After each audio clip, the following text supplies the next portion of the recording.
All right, so this is my channel, FPV by the Numbers, and in this stream, what I'm going to be doing is the setup of the Diatone GT-R90.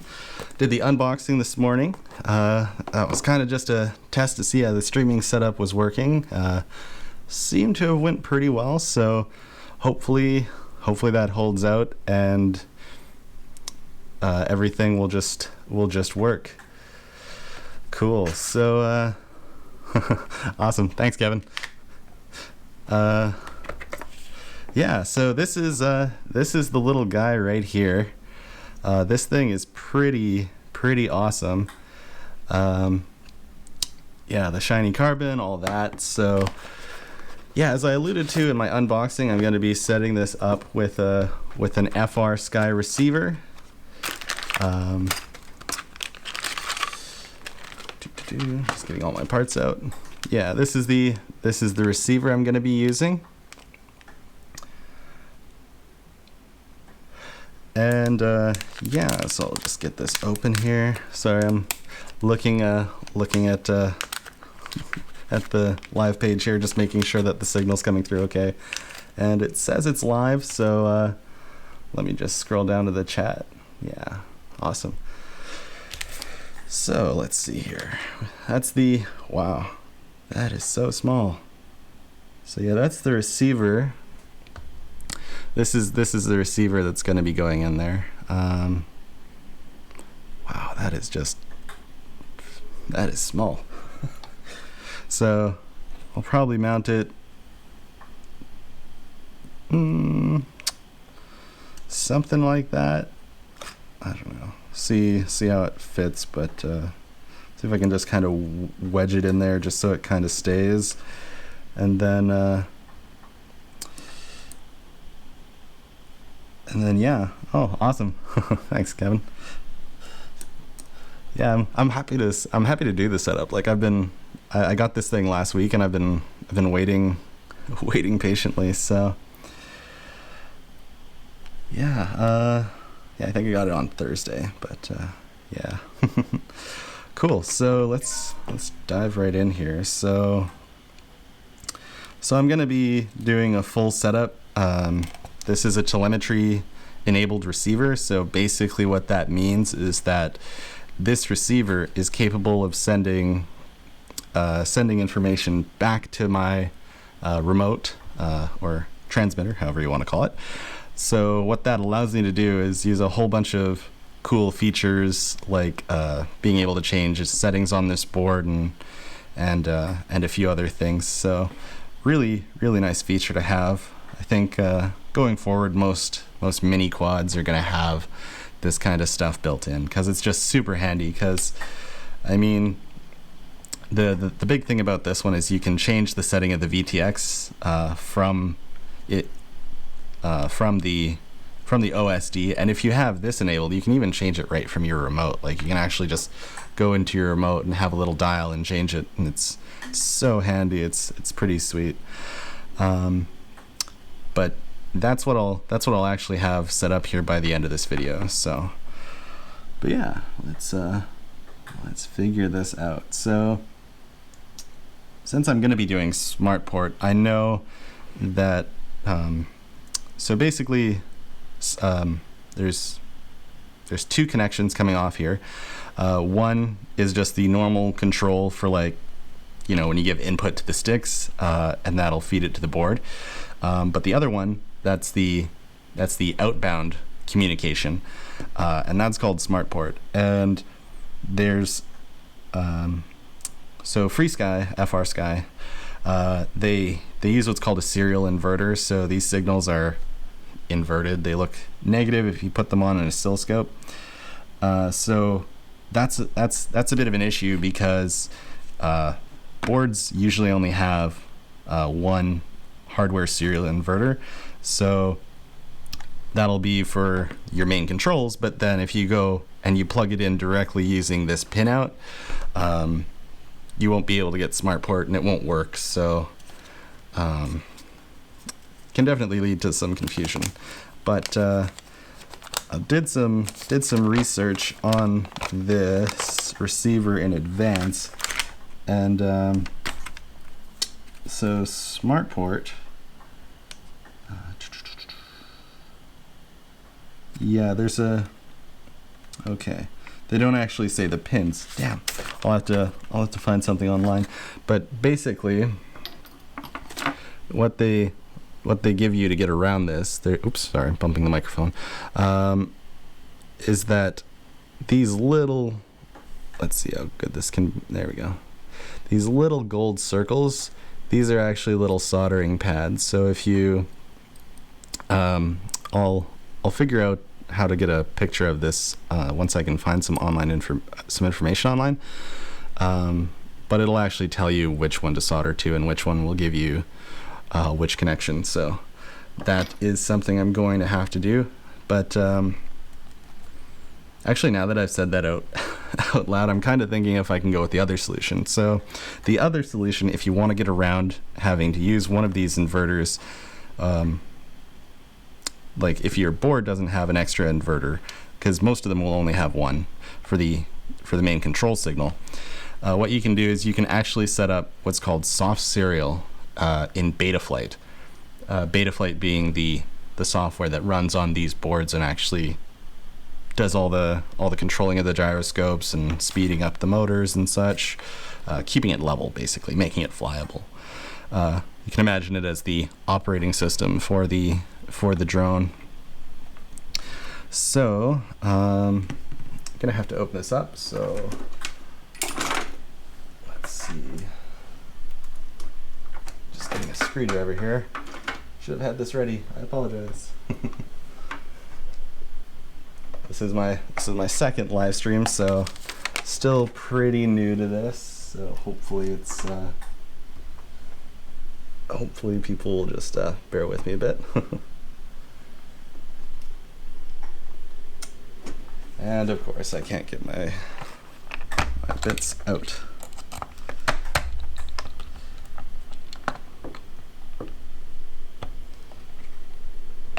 And struggling. Awesome. There we go. That's one way to do it. Let's get rid of that.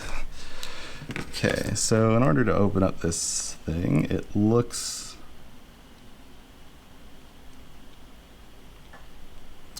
Okay, so the cage comes off with these screws. Get this closer to the camera here.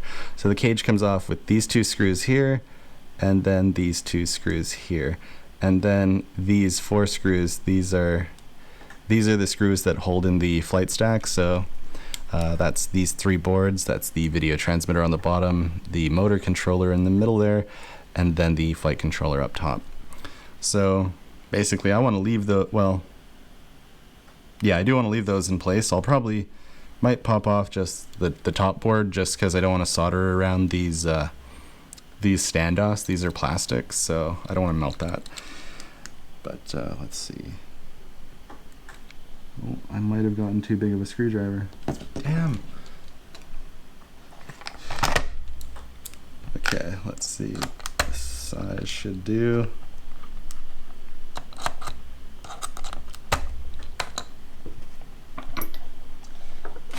I'm going to quickly run and grab a pair of pliers just so I don't have this issue.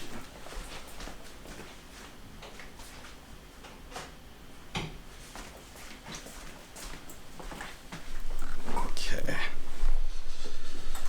There we go. That makes pulling these little screw bits out much easier. So, yeah, there we go. Much better.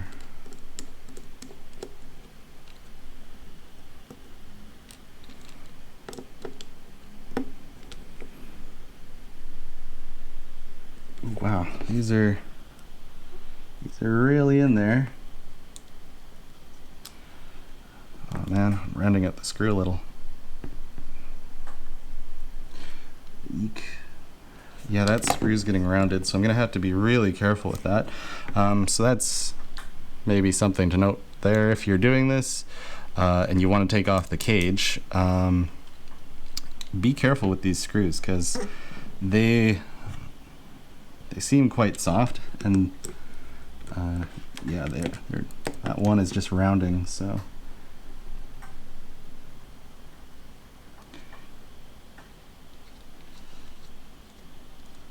Yeah, it's weird because this is definitely the proper size screwdriver now, so that one's really cranked in there.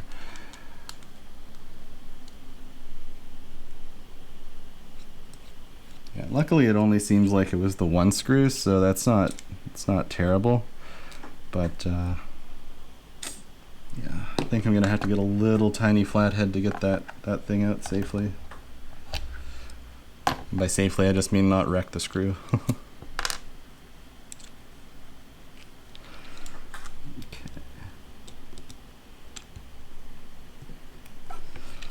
Ooh, I have a feeling I'm gonna wreck the screw getting this out, but they did give, like, these screws are the spare ones, but hopefully I just don't completely round it out before I can crack it. Oh man. That is not good. Yeah, you can see the damage being done to the screw there, how it's going all shiny. No. I guess that's kind of the disadvantage of doing these things live, is you have to fix the problems live, but man, I'm putting a lot of force on that, doing that.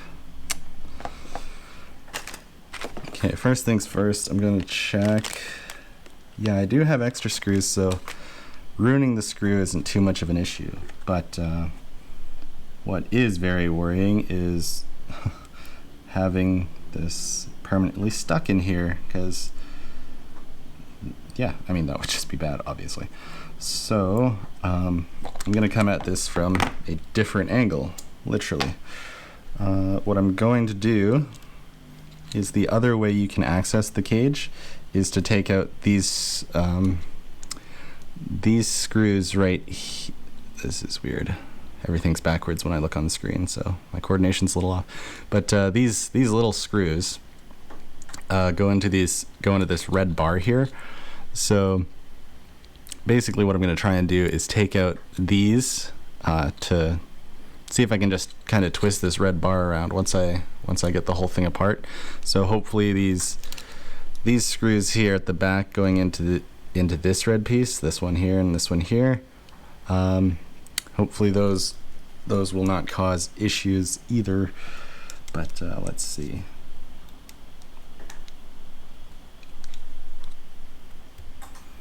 Okay, so I'm gonna slide back these collars that are keeping the motor wires in place, just so I can move the motor wires and get around them. Okay, so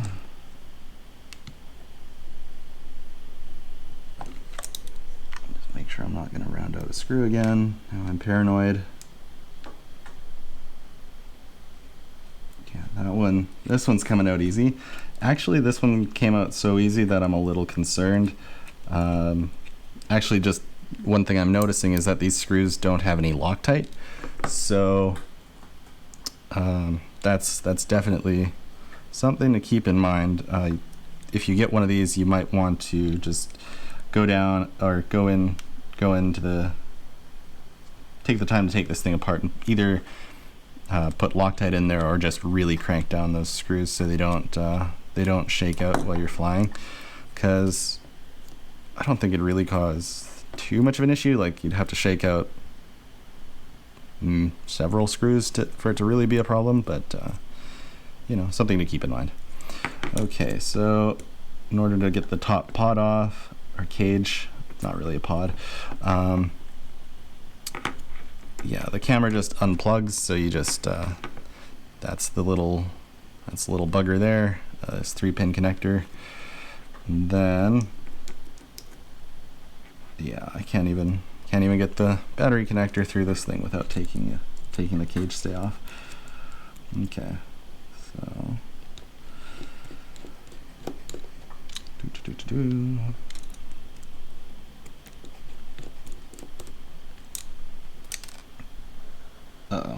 Nope, there we go. Stayed close. Almost lost a screw. That would have sucked. But yeah, I just ordered a new little silicon pad. I'm gonna replace this mat because this, you can kind of tell this wooden table is actually my kitchen table. So this is just my soldering surface that I kind of throw down when I'm doing work. But just ordered a new silicon pad off of Amazon. It has nice little squares that'll actually hold the screws. And actually kind of keep them organized, so that'll be really nice when I'm doing builds. Okay. Yeah, so now that I got a twist in there, I imagine, yeah, this just comes right off. So, yeah, instead of doing what I did and just chewing the screw up, because, yeah, that screw is now toast. Well, pretty toast. I'm not going to put that back in the build. If you have any trouble, just go to the sides and then take the stays out, because yeah, I mean, unless you have a bunch of, I think these are M2.5 Phillips screws, but I'm not entirely sure about that. But I mean, the replacement parts are pretty cheap. I mean, the entire frame, to get an entire new frame with this white piece in the middle that's holding the components, which is a little uncommon.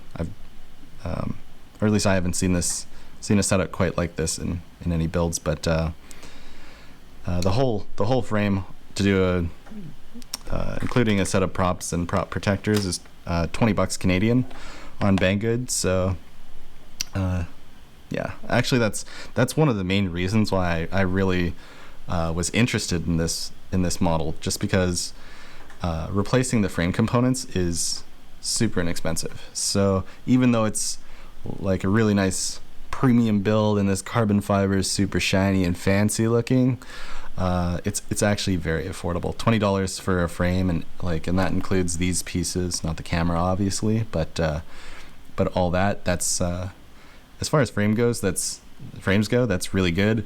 To put that in just for comparison, I'll just grab my little brushed micro.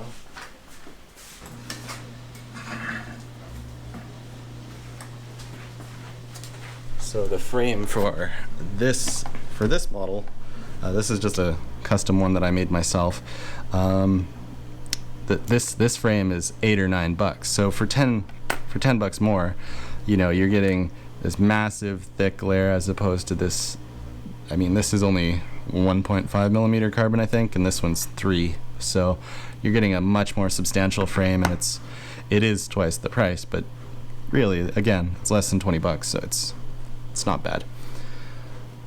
Okay, so I'm running out of space on my small table. Okay, so now we've got that all taken apart. So I'm gonna have to look up the information I was talking about earlier about the transmitter and the serial ports. So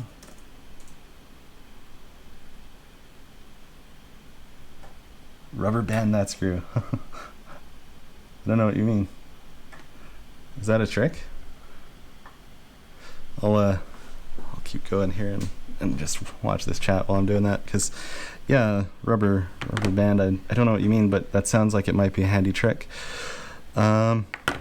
So yeah, let's see. Yeah, okay, I can get these nuts off by hand. So, oh, I spoke too soon. I can get some off by hand, but not all of them.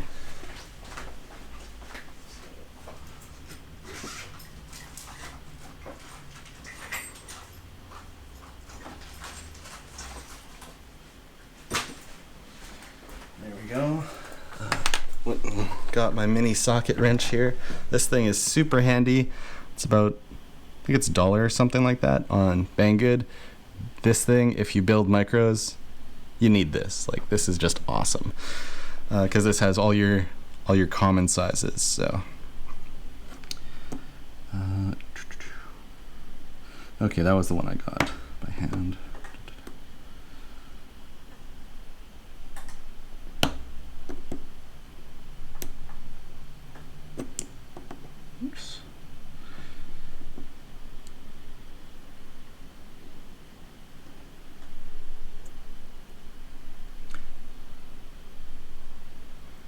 Oh, okay, nice. Yeah, so what Kevin is saying, Kevin's my best friend of like, oh my god, I've forgotten how many years. We met when we were 6 and I'm 28. 22, there we go. Wow, math fail. 22 years there, so yeah, he is awesome. And what he was talking about is the rubber band thing was sticking or putting a rubber band over the screw and then putting the screwdriver in so it fills up the gaps. It sounds like a good idea. I'll have to remember that in the future. Because I do occasionally round out screws, but really I'm gonna blame the Phillips screw design here, because this is a case where you really want to use something that has a little bit more meat to it. Phillips is, especially for a screw you're going to be torquing down, like like torquing down a small Phillips of this size is just kind of a bad idea.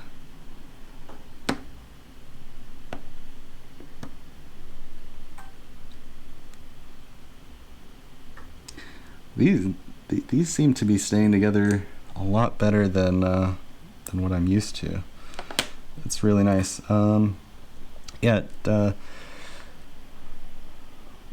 Like just the way that these, I think these are both nylon, so I think that's why. But these nuts are very grippy onto these standoffs. So like I don't think vibration is loosening them is really going to be an issue. Okay, so yeah, there's not much slack in the cable. So there's a cable going down to the ESC. I'm gonna pop that out. Yeah, they definitely don't give you much cable slack in this, or at least on my build there's not a ton. So yeah, just be super careful when you're taking it apart, just so you don't rip out any wires or anything like that.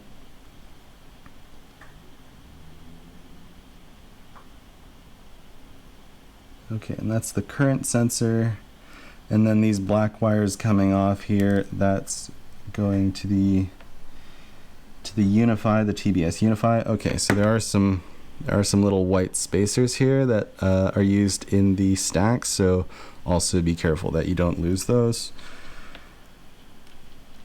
And I'll just get the rest of them off here. So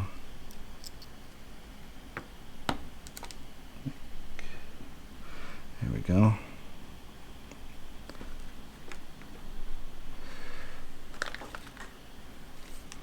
All right. So yeah, this is the current sensor going off to the battery lead, and then these black cables are going to the Unify. And when I say Unify, I mean it's a video transmitter. It's the specific model of video transmitter is called the TBS Unify Pro. I believe this is the high voltage one, or HV, I think. So basically, that's just a brand name and refers to the specific one. But the cool thing about the brand name TBS is they're actually the inventors of a protocol called Smart Audio, which so usually a VTX won't really communicate with a flight controller, but in this one it does over a serial port. So you can actually like, this is a multi-channel transmitter, or like it's I think it's a 40-channel transmitter if memory serves me correctly. But basically you can change it in an automated way using the on-screen display, and you can set your channel number, your transmission power, all of that. And TBS, they're the ones who actually wrote the protocol that is used. So yeah, it's really great that they did that, and a lot of VTXs are now starting to adopt that standard. It's since it's just a protocol, it's there aren't any licensing fees, though I know that there are certain certain companies that have bought licensing for it, but it's a protocol. You don't need to license a protocol. you just need to duplicate the electrical signals, and then that's fine. So, or just use open source code and then just release open source devices, because open source devices are awesome. Cool. So I don't think I'm going to bother pulling off the ESC. I just wanted to kind of get a sense of how easy it comes off, and yeah, it's really nice. This is my only complaint, is that this wire here, this so the one that goes from the current sensor all the way to the board, I mean, it's soldered on both sides, and this side's under heat shrink, so I don't know. I kind of would have liked to see a connector there, but at the same time, I get why they didn't do it. Like, there's not really space on this board for a connector. This board has a lot of pads, a lot of open pads here on the side. So that's something that's really nice to see on a small transmitter that's using this 20mm form factor, because that means you can just put more peripherals on it. So like, I can almost guarantee that one of these is going to be a serial port. So I'd actually be shocked if it wasn't. So that's great. So that serial port connection means that I'll be able to do the smart port connection, and it'll be relatively easy. Cool. So yeah, looking at the size of these pads on this thing, it's kind of making me want to not do the hack where you get the uninverted signal by soldering a wire directly onto this thing. So I think I'll do software inversion, so that way everything can just plug straight in, and it'll eat up a little few more CPU cycles. But since this is an F4 board, and eventually I want to see if I can disable some of the filtering on the gyroscopes, which is what takes up a lot of the computing power that these boards have available to them usually. Oh, I lost where I was. But basically, it'll have enough extra oomph to invert the serial signal, and it shouldn't really see any degradation in performance. So yeah, now I'm gonna get these little. Actually, before I take them out, I want to see how easy they are to take out. But I don't know what kind of rubber these are, so I don't want to put a hot soldering iron near this near these rubber grommets, just because, if they're silicone, great, but if they're not, then bad day. So, and what these blue grommets are doing is that they're isolating this board from vibration. And the reason that's important is because the gyroscope, I don't know which chip it is on this one. This is the OSD on-screen display. This is the CPU, so that's an F4 ARM CPU. And then I believe it's either this chip or this chip. I'll get that a little closer. I believe it's either this chip or this chip that is the gyroscope. So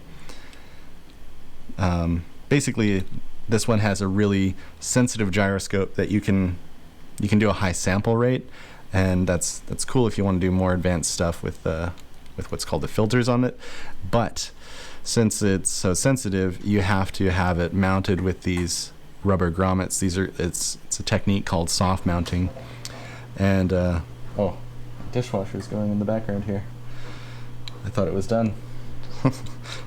Guess it's just doing the last draining cycle. But yeah, so these basically soft mounting just enables a nice clean signal to come out from the gyroscope, so it doesn't flip out like the SPC Maker 90. I think it was the SPC Maker 90. It used a board that had the faster gyro, or the more sensitive gyros, And if you watch reviews on that quad, you'll actually see people saying like they couldn't even get it to fly. It would just flip out right away. And that's in part due to there being too much noise on these chips, and it just basically not being able to figure out its orientation just goes crazy because it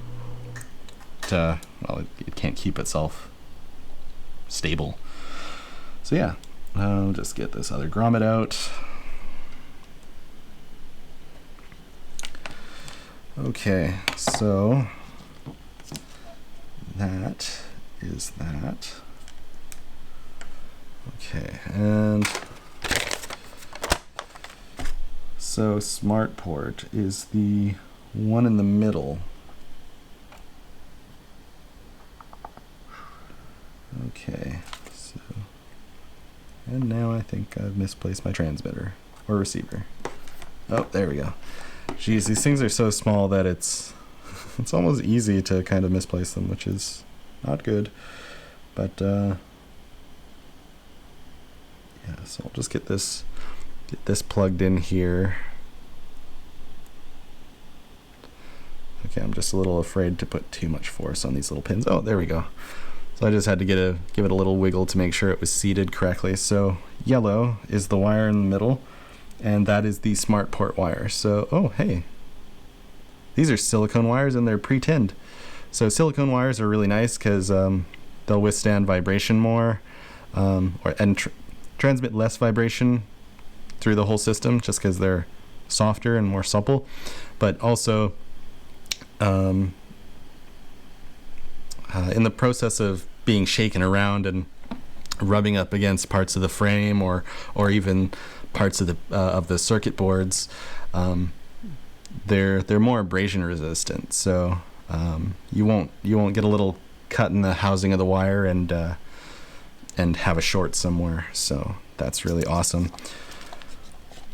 But yeah, I guess it's not too surprising. FrSky is a really, really good name, and they tend to use pretty good high quality components. So okay, so I have the wiring diagram for this guy right here. So as we can see, the one I'm concerned with is the S port right there. So that's the smart port, and then the other one is going to be the second wire.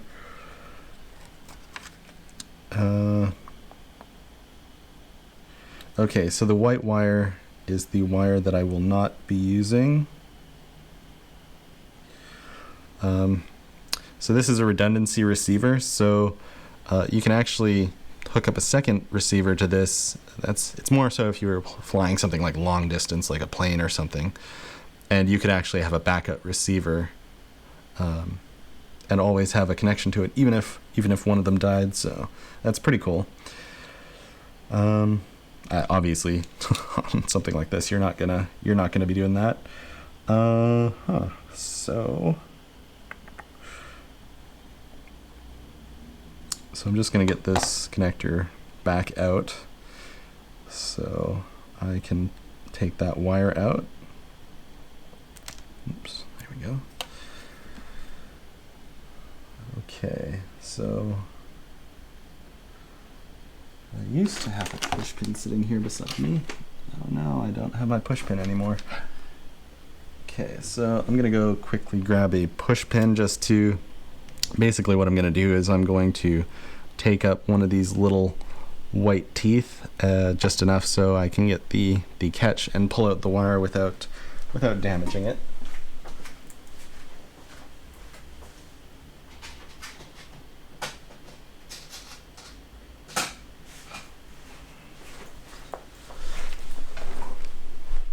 One of the nice things about living in a small apartment is everything tends to be really close because there's not that much space.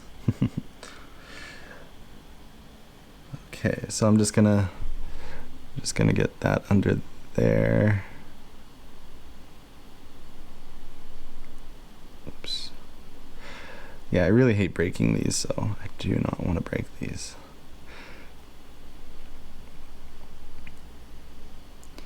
I believe that this connector is a JST SH connector, which means it's a 1.125 millimeter pitch, or pitch being the spacing between these pins. So hopefully that's the case, because if anything does go wrong, I do have a couple extra. Okay, this thing is real stiff.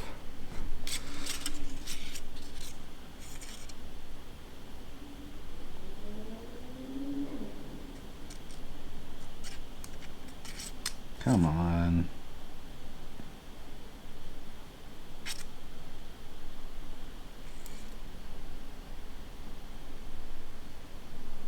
Okay. Yeah, so that went by the, yeah, there we go. So, yeah, and don't know, let's see if the camera can pick this up. So that little silver part right at the tip that goes towards the top of the frame. Oh, that's better on that background. So that little part at the end that goes upwards, that was the catch that I was getting under that pin. So yeah, now it is only a 4-wire connector. Cool. So what I'm going to try and do, just to be efficient here, is basically just okay, so it looks like it's a different pitch. Crap. Well, it might work though.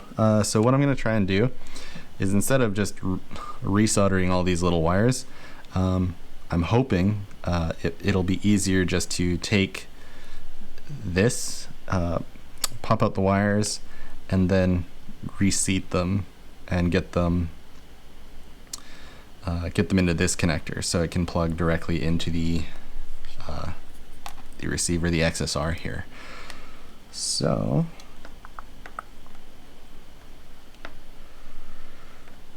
let's see. So where'd that push pin go? There we go. Oops.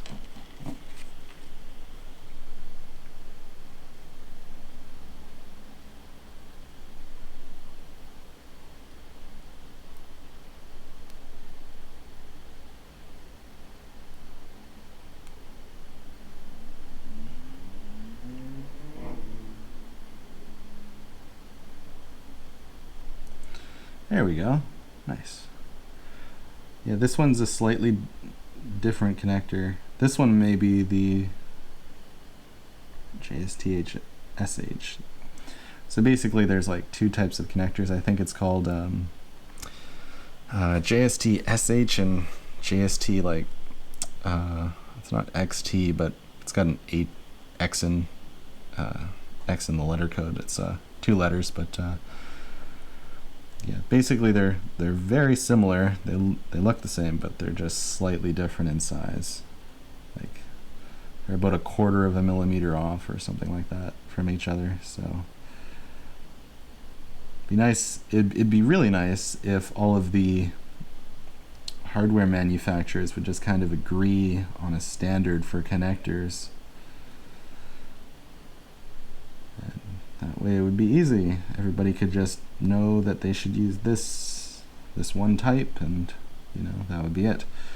But that's probably something that's just going to come with more maturity in the community in terms of the electronics. So, like, I think this is qualifies as like a 3rd or 4th generation one in terms of the CPU and board design. Probably much further than that for board design, but just in terms of the CPU, it's one of the, I don't know where I was going with that, but yeah. Trying to get this thing out. Grr. It's always the last one that gives you trouble, right?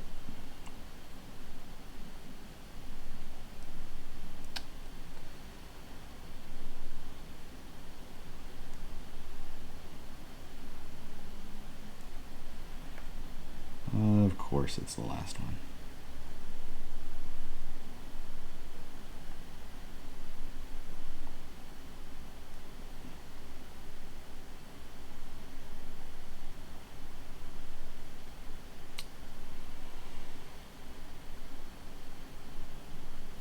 Oh, I think that'll do it.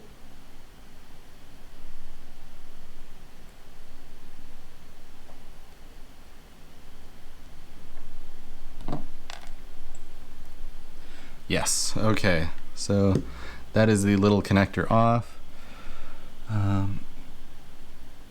So I'm going to assume black is ground, but just to be on the safe side, I'm going to look at a pinout diagram. So I'll just switch over here so you guys can see my desktop as I'm doing this. This is just the streaming programming program I'm using. So yeah.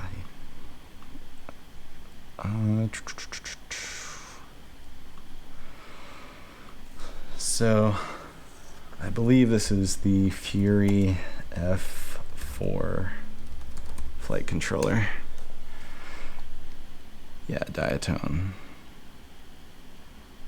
Oops. I was hoping to see the Banggood one. Fury F3, Fury F4. Okay, I'm just gonna go to Banggood then, because I know Banggood will have the correct one, or a link to the board, so I'll be able to find the documentation. So GT-R90.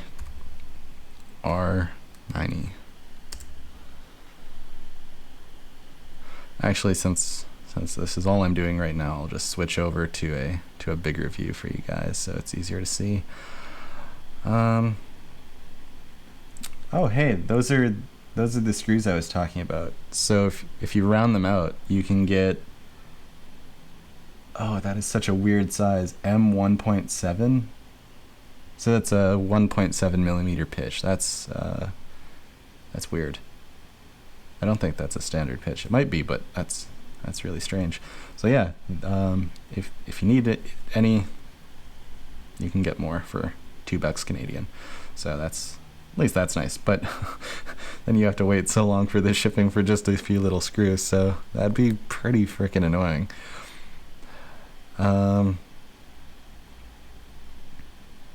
Okay, so yeah.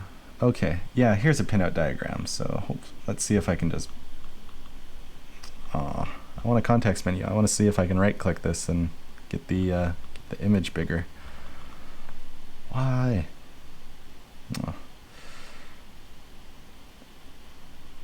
Okay, well, maybe, do they have the flight board on its own?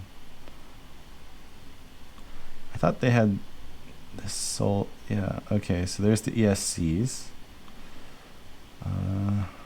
Okay, maybe they don't have the actual flight controller just on its own. Okay, I can make do with that. It's just a little hard to see.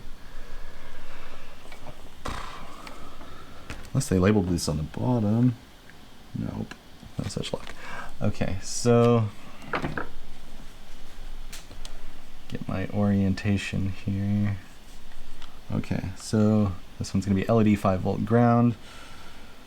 So the one I'm going to be concerned with are these 3 wires. So it's, the black one is indeed ground, the red is voltage, and the white is signal. So that's good. That's a very common convention. So that makes my life easier. So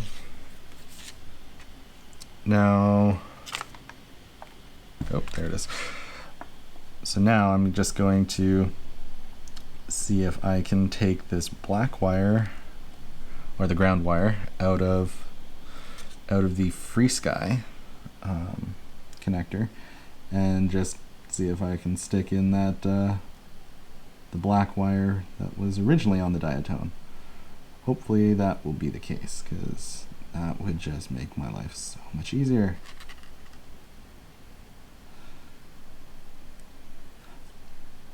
I'm gonna try and keep soldering to a minimum here.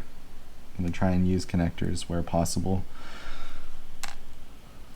just because I like the ability to easily fix stuff. So I find connectors are typically easier to fix. Okay, so looking at these two, oh wait, that one came out of the FrSky. What am I doing? Of course that's gonna work.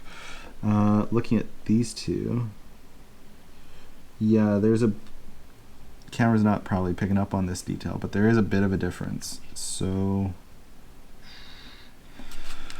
well, no way to see if it works, but then to just do it. Okay, and I seem to have misplaced my connector again. How does that happen? Because it's right in there. Okay.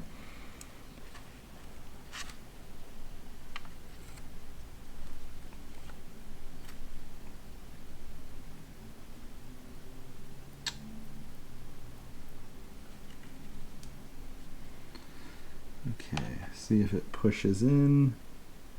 Come on.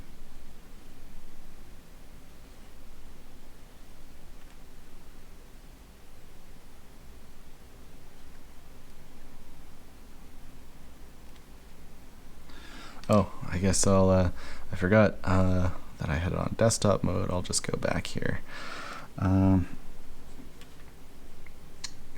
so that's not gonna work. Damn. Well, so much for not needing to solder. Okay, so plan B. Okay, so basically I'm gonna put this wire back into this connector because I need this, so I will keep the soldering to a minimum, or at least try to, by using the connector where I can. But yeah, that sucks. And it doesn't really seem like this wire is quite reseating in the connector correctly. That's bugging me.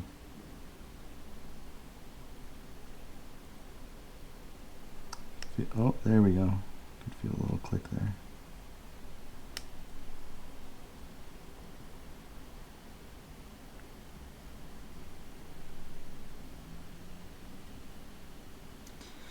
Yeah, it looks like it's reseated correctly. Just a little hard to tell.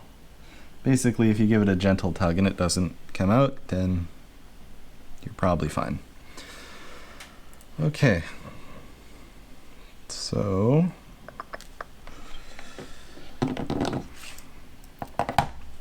just getting ready, just gonna get ready to solder this. So I'll turn on my iron.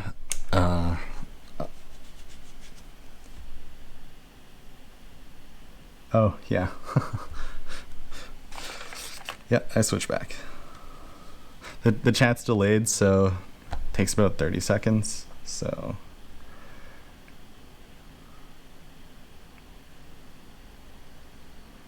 okay. So yeah, my soldering iron's up to temp. Just gonna get a rough idea of what I want for the length of these things, but actually I'm not gonna cut them just yet. I think I'm going to put in a little bit more effort just to see. Okay, so that's the back. So I just kind of want to get an idea of where this will seat. So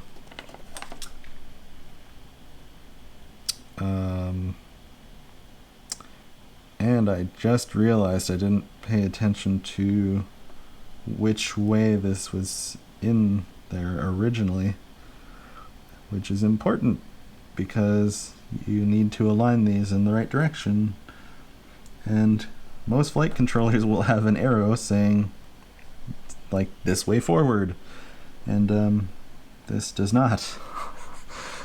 Oh boy. So what I'm going to do is I'm going to switch back to my desktop and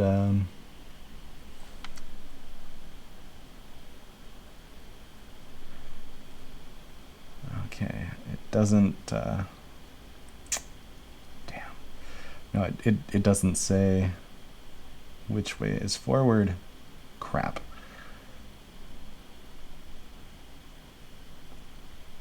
Oh, that's annoying.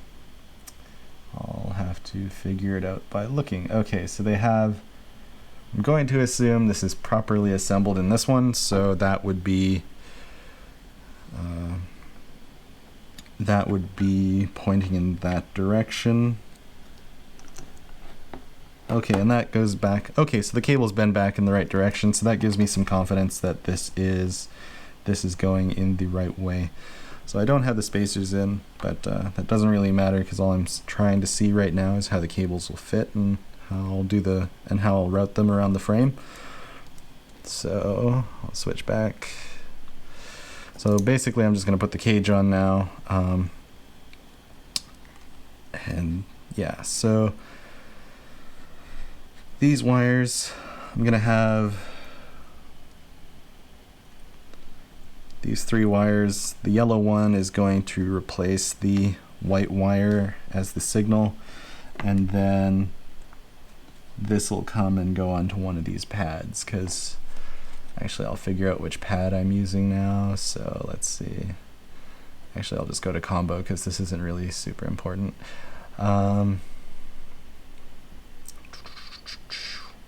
Okay, so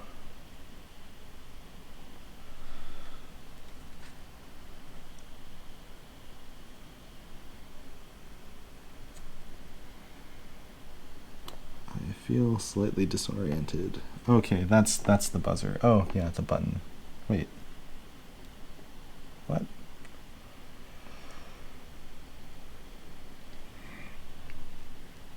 Okay, I'm just going to turn it like this so the orientation matches that picture, because I want to make sure I get this right. So this row, yeah, this row is the one with all of that, and that's going to the receiver. Yeah, perfect. Okay, dope. Ground 5-volt TX3. Okay, so TX3 is this pin right here, the third one in from, if you were to come around from the left side here and go over from your transmitter wires. So yeah, I'll just switch back now, just get rid of that. Okay, so it's great. I have a way forward now. So basically what I'm going to be doing is I'm going to be grabbing a little ball of this is just sticky tack, and basically for these really small boards you just kind of stick a little lump there and just push it in, and then you've got a nice really secure mount. And you can, I'll probably put this at just a slightly different angle, but yeah, you can just pretty much get it at any angle you want and then get the wires in there. So yeah, for those interested, because I know this is always a bit of a topic, is soldering temperatures. It seems like everybody has their way to do it.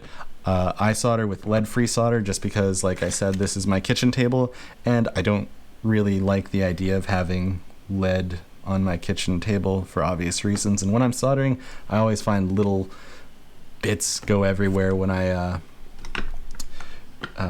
do the brass wire here, because I use both the brass wire and the sponge. So when you get the extra solder off with that brass sponge, it tends to create little bits that just fly out everywhere. So that would be little bits of lead flying everywhere on my kitchen table where I eat, and obviously that's not a good idea. So that is why I'm using lead-free solder.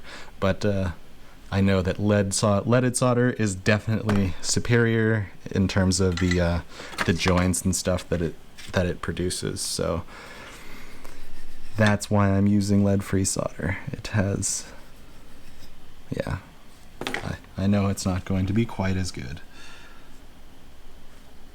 Okay, so let's get these wires out. Okay. And then I'm going to pre-tin this one. So I'm going to pre-tin the third pad here.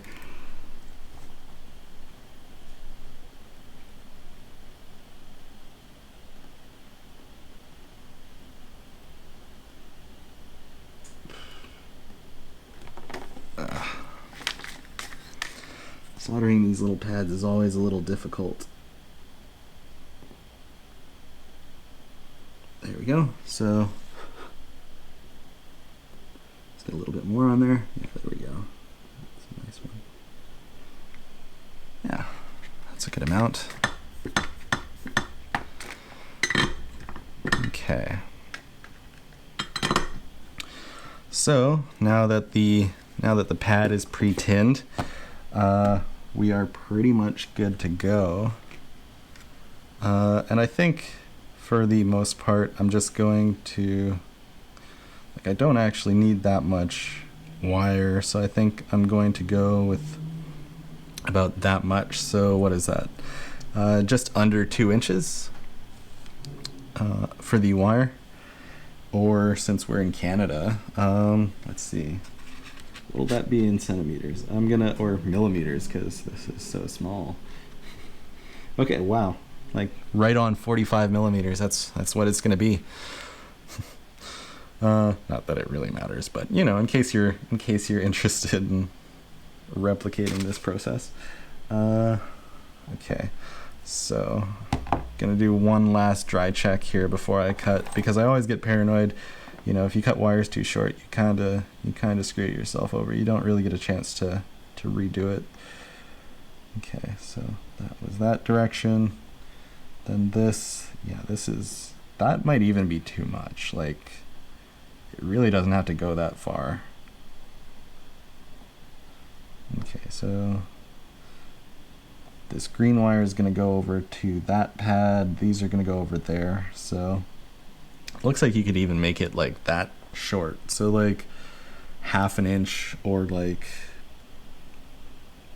roughly 15 millimeters. But I'm going to give myself a little bit extra to work with here. So I'm actually going to go about 1 inch, or about 30 millimeters.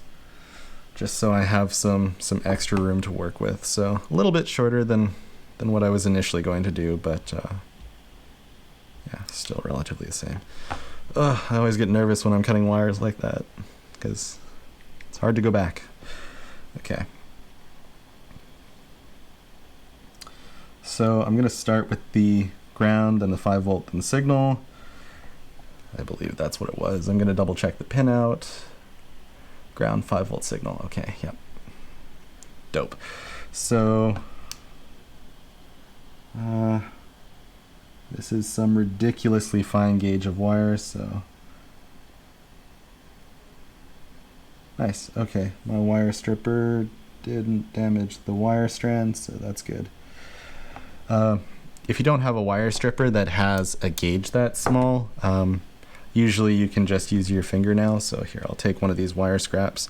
You can usually just do that, and it works pretty well.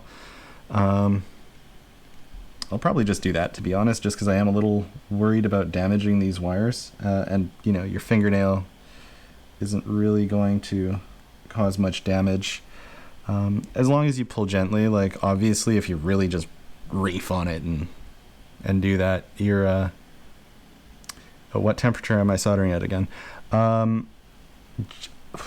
Let's see, I think 340 Celsius, or soldering is usually done in Fahrenheit, so around 650, like 650, 640.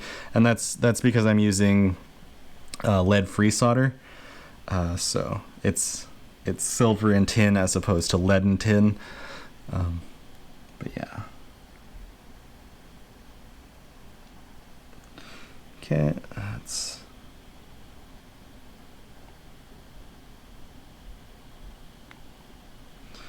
okay. And the nail method isn't working quite well. I just trimmed my fingernails, like, so I have nothing to work with here.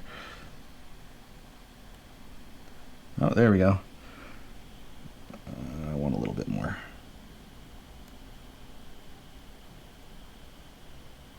Come on. Okay, there we go. So yeah, and of course now my hands start getting sweaty. Okay, so that's what it looks like when you've got them all taken out. So what I'm going to do next is I'm going to be tinning the wires, which basically just means putting solder on the ends of the wires. And since I'm using lead-free solder, it is a little bit more involved. Usually, like my favorite way of doing this is you just put a nice little ball of solder on the end of your iron, and then you just kind of like stick this into the ball multiple times. And you just do that quickly while your solder is still smoking. Because when you put solder on the tip of an iron, it's going to boil out the flux. And the flux is needed to just for that extra bit of adhesion to the metal. So that technique is usually not the greatest, because you pretty much end up with no flux left in your solder. And the flux is usually, so what it says, it doesn't, well, this one's no clean, but well, this is rosin core solder. This has rosin in it. I know that doesn't say it on here, but basically there's, if you were to cut it and look at a cross section, this is melted shut, so the cross section won't show, but there's actually a really fine wire of flux running down in there. So yeah, so all I'm gonna do to get this going is I'm gonna take my flux and I'm just going to stick the wires into a spot where I've kind of softened it, and just kind of get them coated. They don't really need a lot of flux, but so what I tend to do is just kind of scratch at it and drag them along. This step probably isn't so necessary or required, but I don't know. I like to take the extra step just because, like I said, it's lead-free solder and it's a bit harder to work with. But if you have a high-quality soldering iron, it's not too bad. Okay. So those are all fluxed up now. So basically, I'm just going to take the iron, make sure it's nice and clean, take off any oxidized bits. So got a nice clean, shiny soldering tip here. And then I'm just going to throw a blob of solder on it, basically, just blah. So that smoke that's coming off, that's the flux. So you can see how it's still, yeah, you can kind of see it there. So that's actually the flux boiling out. So ideally you want to do this kind of quickly, but I can take a little bit more time just because I put flux on the end of these. So yeah, you'll notice that these just tin up right away when you put flux on them. So that's why I really like putting flux on the end of these things, because it just makes life so much easier.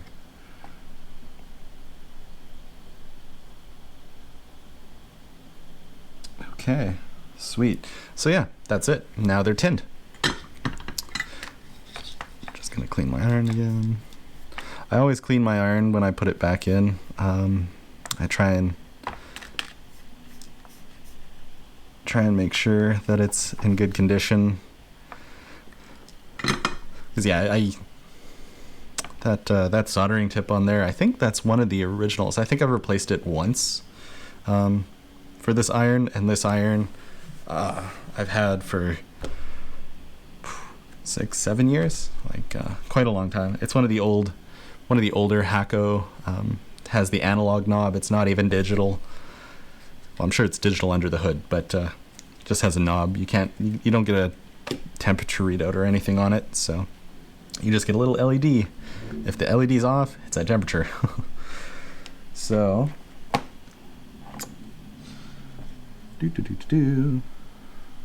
okay, just get this back in my jig, if you want to call it that. Okay, so it was ground 5 volt, the yellow.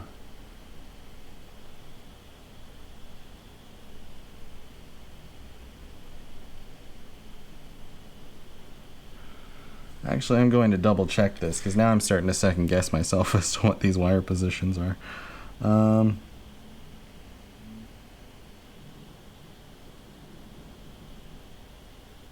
Oh no. Yeah, I didn't get this black wire quite seated again, so that's not good.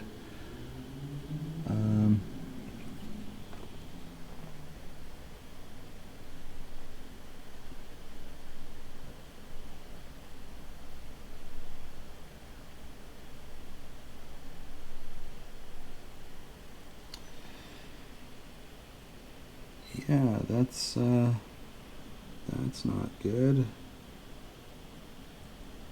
So this black wire isn't quite reseating correctly, and I'm not sure what's causing that. It should just push right in and just work.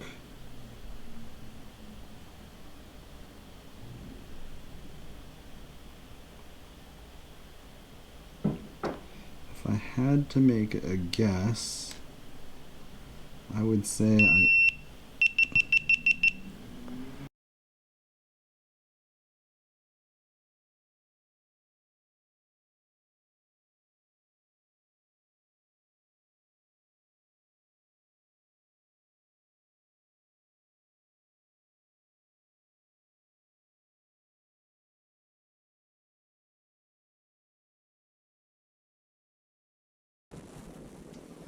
sorry about that. So what happened there was my GoPro died because I forgot that I had unplugged it when I was moving some cables around, so just had to quickly plug my GoPro back in. Because yeah, I'm streaming with a GoPro, so that's why this is kind of hopefully high def. But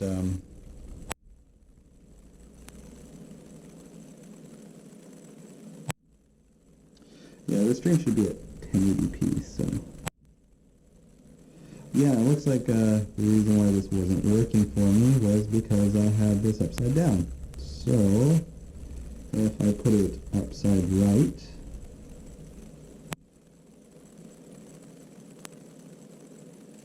it should now reseat correctly.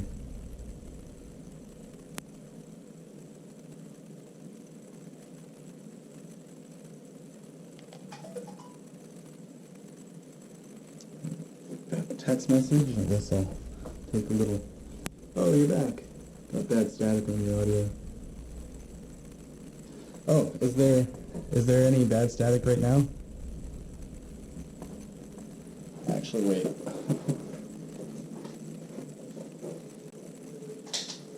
Fuzzy voice. Okay. Let me restart my camera.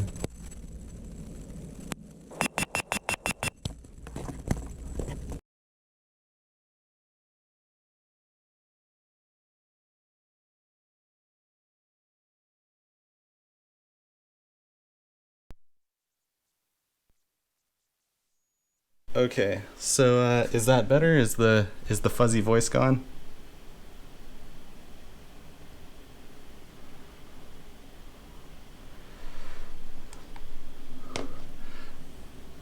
Probably easier if you guys text me, just because there is quite a bit of delay. So, but are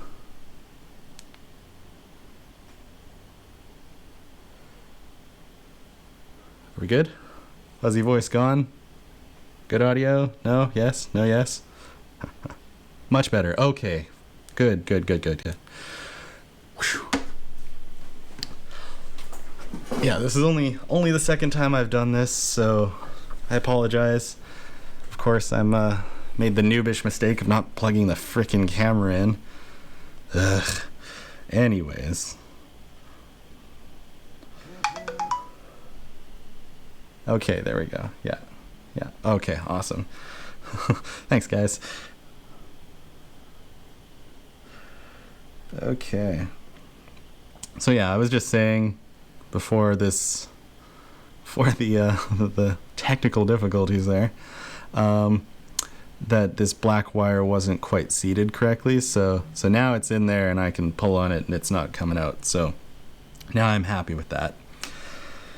But I'm really happy that I looked at the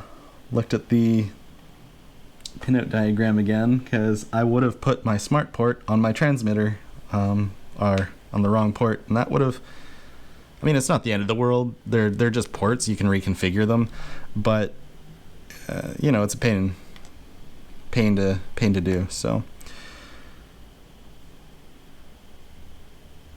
okay, so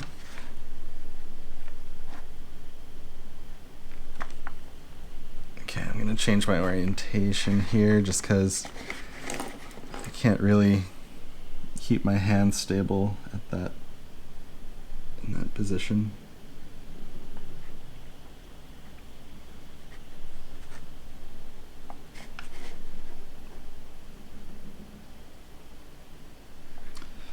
Looks like I'm gonna need just a bead of solder just to help transfer the heat. So that's really good tip, actually. If you're soldering, put a little... Yeah, no worries, man. See you later. Kevin's taking off, so yeah, have a good one, man. But yeah, so soldering tip, put a little ball of solder below your soldering iron, or on the part that's going to be making contact, and that'll stay molten, and that'll actually help conduct the heat into the part you're working on. Because what you don't want to do is you don't want to just smash on, just force it and push it in, because you're just going to splay the wire out, and then you're going to end up with a shitty connection. So yeah, so that's one wire soldered. The next one is the red.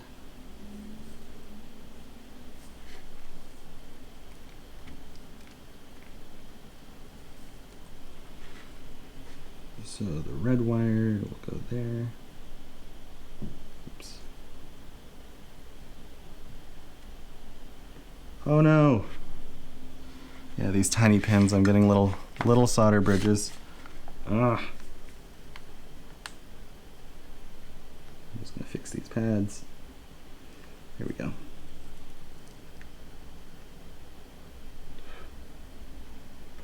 Oh no, I've taken out the solder bridge.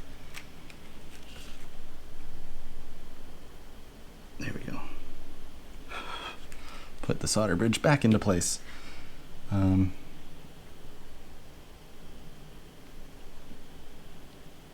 Yeah, I may go through that with some solder wick at the end here, just to clean that up, but looks pretty fine. Okay. Cool. So let's turn that off. Okay, so now I'm going to be doing the 5-volt wire. That time that was much easier. And then the green wire is the S bus out on the R-XSR. So that green wire is going to go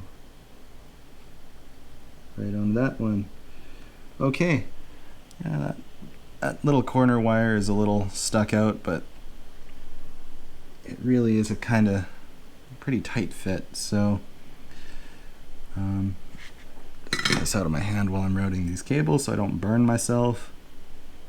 So smart port was the middle one, which is this one right here, and that's going to go to this guy right here onto this pad. So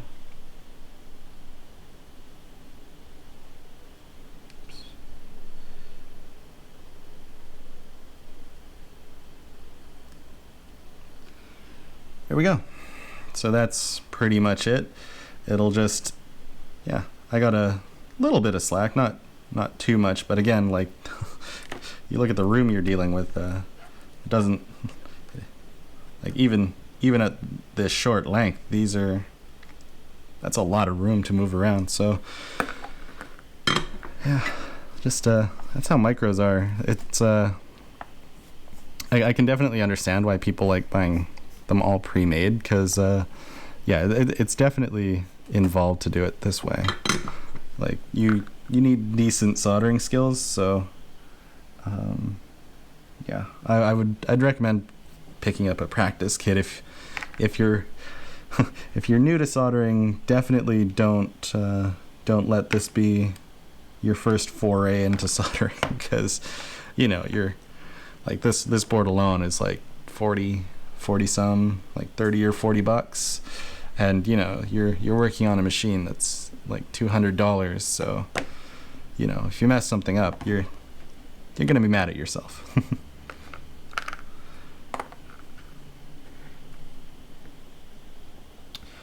Okay, so now, oh yeah, now is the reassembly. So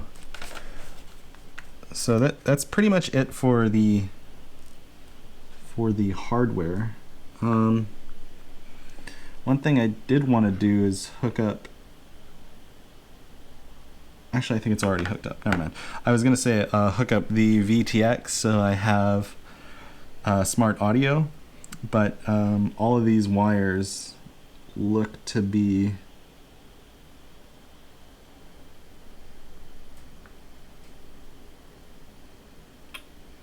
okay. They look to be in the right place to do that. But so what I'm looking for is just to see what. Oh, okay. So they put it as TX3 audio here. Wait, TX3 audio. This is TX3 as well. Wait a minute.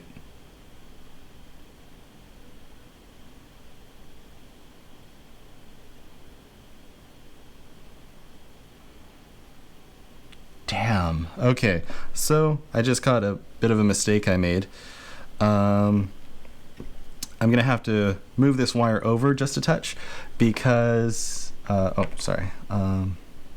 Let me do this picture in picture here. So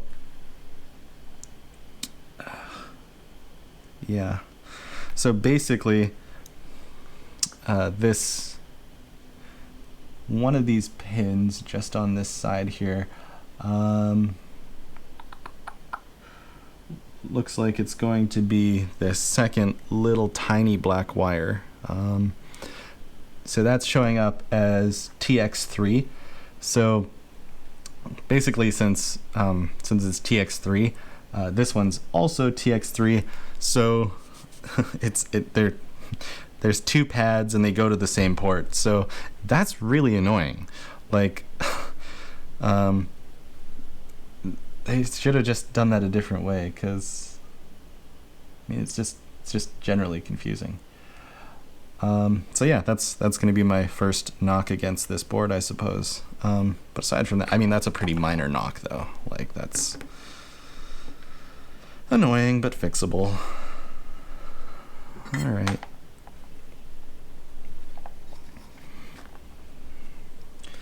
Little bead of solder underneath again. There we go. So that's the wire off, and then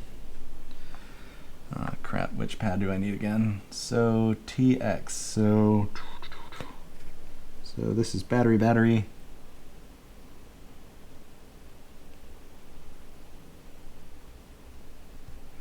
Yeah, so this little jet out here is battery, and then yeah, so it'll be the third. Yeah, that'll be the third. So yeah, I'm just gonna throw it on there, give a little splash of fresh solder so there's some flux on it, and just make sure that pad's nice and fully heated so it is properly welded. Okay, that was relatively straightforward.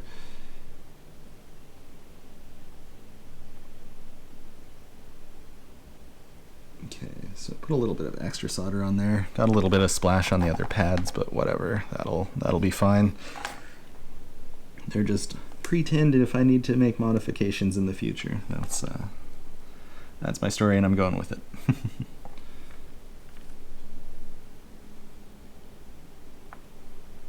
Okay, I'm gonna get a little bit more flux on this thing, or ball of solder on the end here, just while I'm making this last last weld.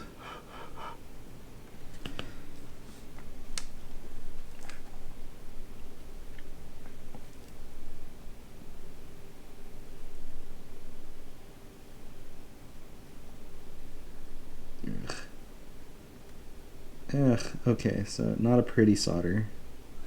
Yeah, okay, I had too much solder on the back of my iron. It was causing bridges. So yeah, it was bridging to the next pad, so that's no good.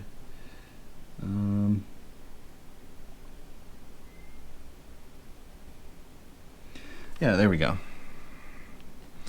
Yeah, just had a little too much solder on my iron.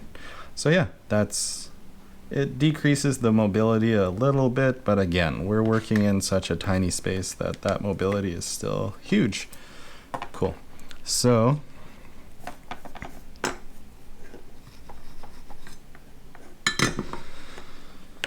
I think I am good to go and turn off my iron, because I believe that is it. So yeah, to get the R-XSR, you only need 4 solders. So yeah, I'll just do a little close-up here just to make sure that it's visible. So you can see the pads. I went third. Wait, was I supposed to go third pad in? Oh man. RX, no. Okay, so yeah, these two larger pads, that's the battery. This one here, which got some splash solder on it, that is the receive pad for serial port 6, and then this one is the transmit pad for serial port 6. So yeah, that should just work now. So should just work, fingers crossed. So yeah, I'm just gonna stick the little grommets back in here, get this thing all soft mounted again. Actually, before I do that, since I'm done with my soldering iron, I'm going to just clean it, and then before I put my soldering iron away, what I do is I just give it a good roll in tip tinner. So it's just a combination of flux and solder. It's like a little paste. And then I just do a scrape off, and I leave it shiny so there's actually a coating of solder on the outside. And what that does is it helps prevent your tip from oxidizing too much. You do want to scrape that solder off before you start soldering again, because it'll oxidize. But that's just one trick I use to keep my soldering tip in good shape for longer. So yeah, cool. Soldering iron's off. All of this is pretty much good to go. So now I can just reinsert these grommets.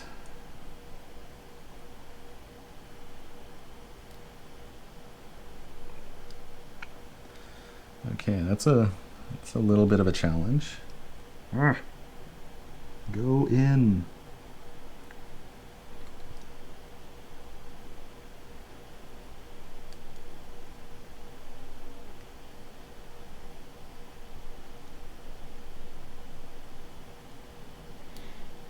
There we go.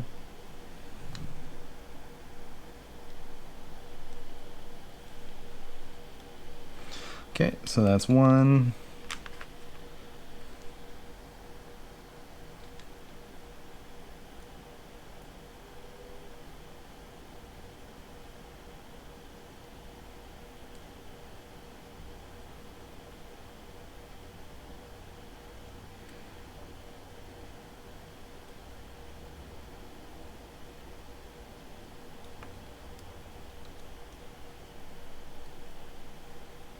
That one seemed to went in easier. Cool.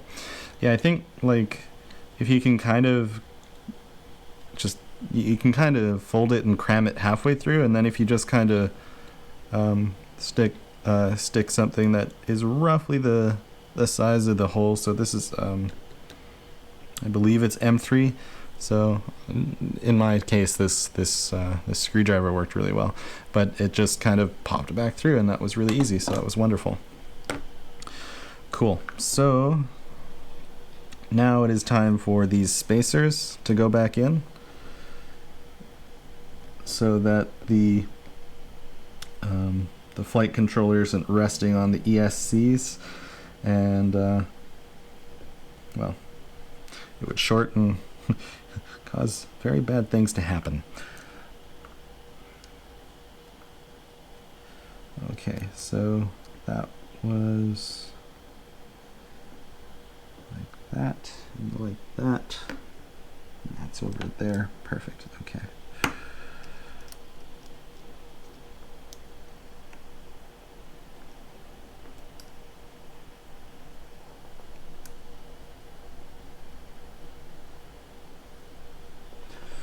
Okay, so that is, oops, oh no, that is not done. So what I did here, and this is something if you're doing this, you'll want to watch out for, is I have a wire, let's see, get that in shot. I have a wire on the other side of this thing, and it's coming down in between the grommet. Probably wouldn't cause any problems, but your flight controller isn't going to be sitting quite level in relation to the frame, and I mean it doesn't really matter, because it'll compensate for that, because it resets stuff when it reboots. But if you're going to fly this in stabilized mode, having it slightly out of level isn't the greatest thing, because it'll tend to drift a little bit. It would probably might not even be something you'd notice, but because effectively there are two sensors that are used when you're flying acro, or rate mode, whatever you want to call it. You're not using the accelerometer, because the accelerometer is measuring gravity. You're using the gyroscopes, so you can keep your relative orientation, and that's a relative orientation to the gyros when they were first powered on. So they don't really care. Gyros don't really care. But the accelerometer, since it's working on gravity, what's pulling it downwards, that's why you can imagine if it's slightly off, it's going to tilt it that way, and you might drift a little bit this way, drift a little bit that way, because down is no longer straight down. It's just a little bit off to one direction if you have a wire pinched in here. So that is why I'm not going to let that stay that way. But yeah, okay, there we go. So now it's seated. It's not on any wires. It's not doesn't have any issues. Okay, so I'm gonna get this plugged back in here. Oh, looks like there is just so little slack that you kind of need to go, but when you're routing this cable, you're gonna have to go between the power cord, or at least I am. Just because there's no room to deal with stuff here.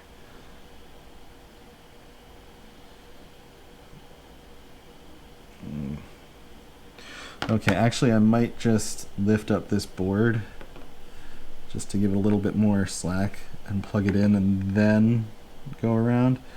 But I am going to, and there goes my spacers. Crap. But yeah, I am going to plug this in first, just so it, just because there's not enough slack for me to plug it in when it's all together, or well, when the flight controller's on the standoffs. Okay, I'm struggling. Oh, there we go.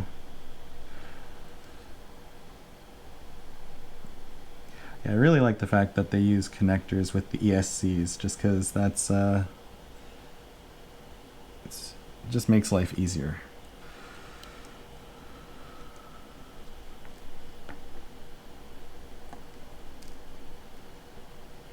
3 spacers. Where's my 4th spacer? Please tell me I didn't lose a spacer. Oh no, it's right here. Okay. That's the other thing is the new silicon mat that I'm going to be buying. It's a light blue, so hopefully white parts will be little, especially little small tiny white parts. They'll tend to get lost on, or I don't know, I tend to lose track of them on this thing, but yeah, that won't be an issue. So wow, these motors feel so nice. They're just slightly clicky, so you can't really feel the notches, which is a good thing. You don't want to. A lot of people say you want to feel the notches when you spin a motor, but my understanding is you don't actually want to feel those notches, because that's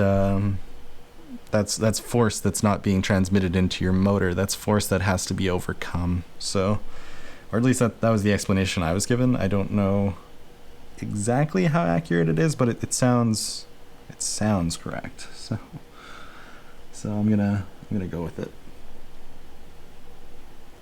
Okay, so everything is back into the correct orientation, and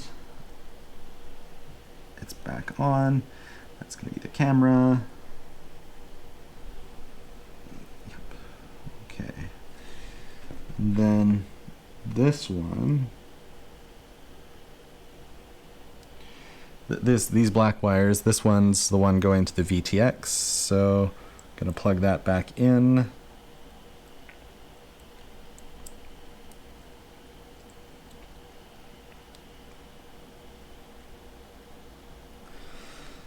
Okay, cool.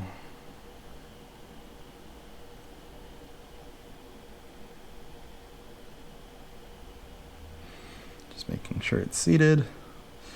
Yeah, so that looks nice. Yeah, just get these nuts threaded on here.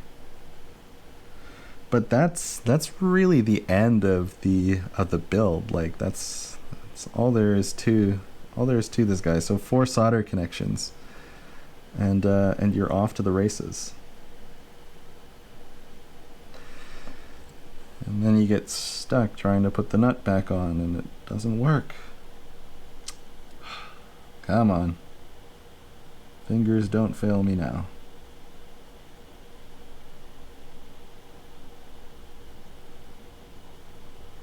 Okay, come on. Pleading with the little plastic nut.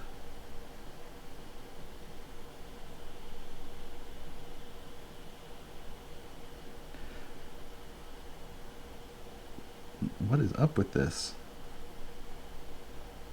Come on.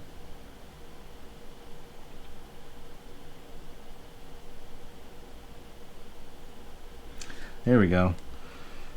Yeah, the nylon seems to be a bit sticky, so yeah, just I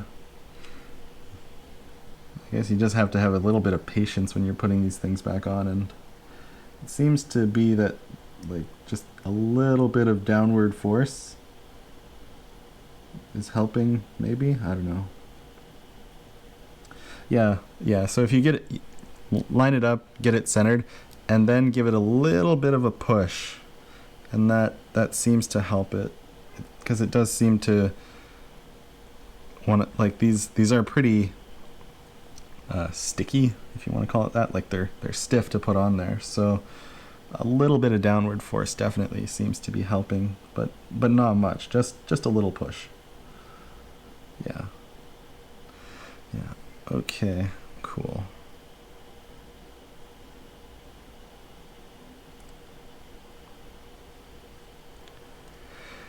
There we go, and now I'll just get these on with the socket.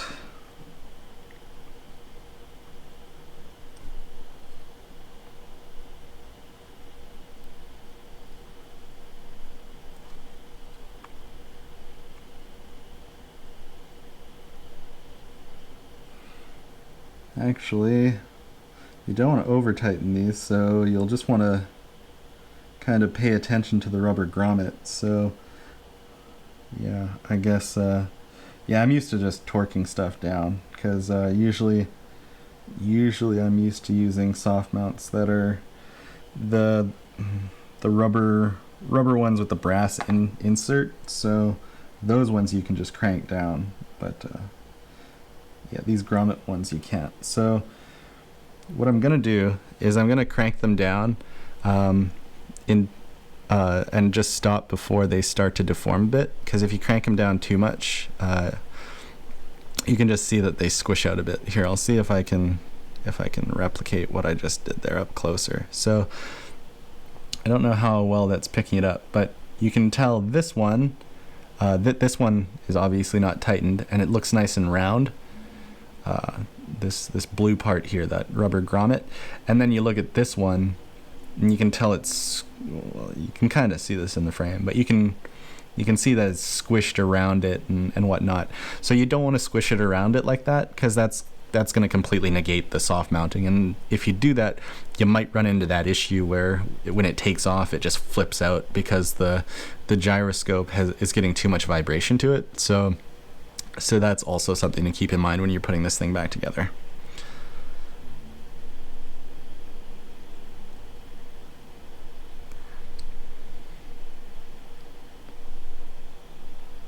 Okay. Yeah. So I'm also going to make sure that, like, as I'm doing this, I'm going to wiggle the flight controller a bit, and making sure that it keeps a bit of that wiggle, because that's what you want, because that's the soft mounting. And just going down just until it kind of starts to squish in there.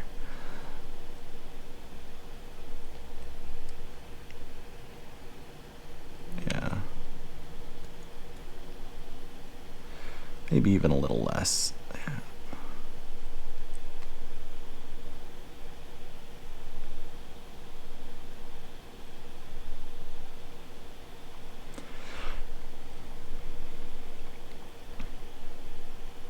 It's looking good.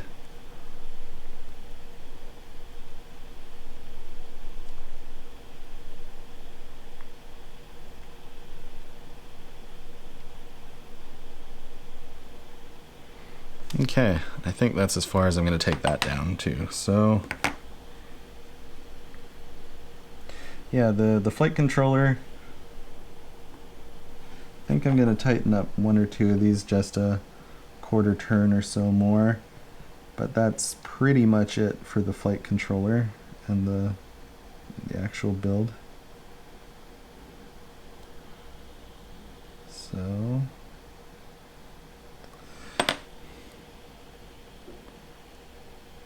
yeah, so this one,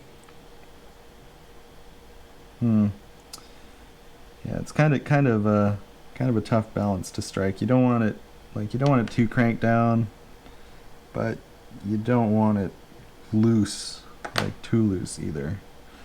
So by the looks of it, it seems like it's a way to gauge it, at least on my build here. Your build may vary just a touch. Is that it seems to be about one thread sticking above the nut. Is pretty much where you want to tighten it down to. It feels nice and still kind of squishy at this point. So that's, yeah, like I can squish it around and give it a bit of rotation, but it's not just gonna flop around too much, because, you know, if it's too loose, then you're gonna get the same problem. So it's a bit of a balancing act. Yeah, that looks good though. So next up is all of the screws and getting the cage back on.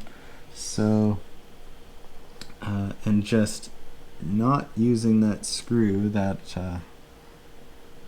I put on there. So, or the screw that I screwed up, I don't want to put that back on here. So I think I did set it aside. So it's in the box, so that's great.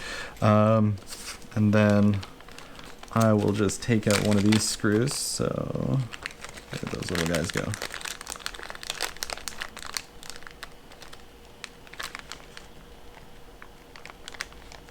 I swear I saw them.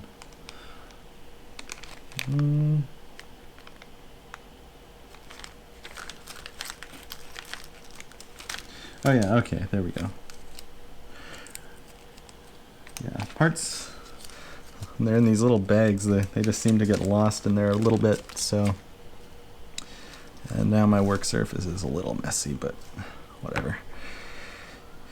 It'll all come out in the wash. Okay, so nice top pod.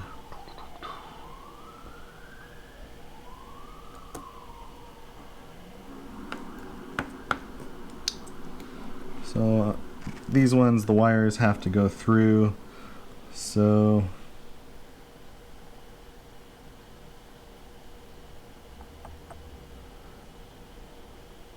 I can't remember the orientation of these. I'm gonna have to look at the desktop, or I'm gonna have to look at the website again.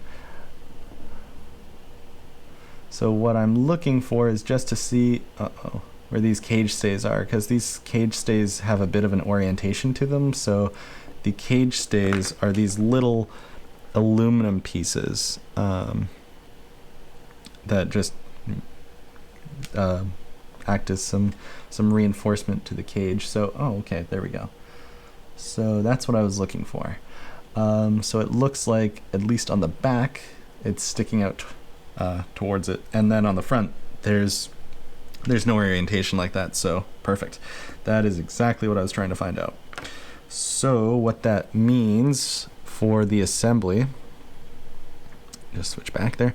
What that means for the assembly is that it's going to sit like this. So you've got the holes on the side here, and then you've got the holes at the back.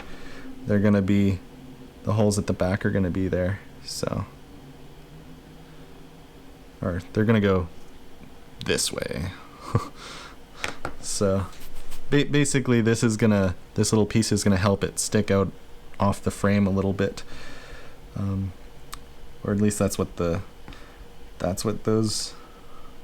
picture showed. So that's what I'm gonna go with. And well, if it doesn't work, at least it'll be on a video, so when somebody watches this, they can save themselves a few minutes. Okay. Wow, this is going to be slightly difficult to get back in there.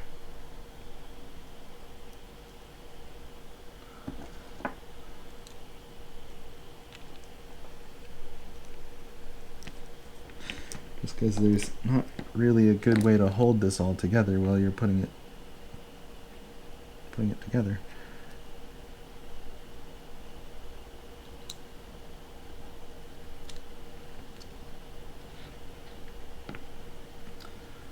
Actually, if you have a pair of forceps, this would be a great time to use them.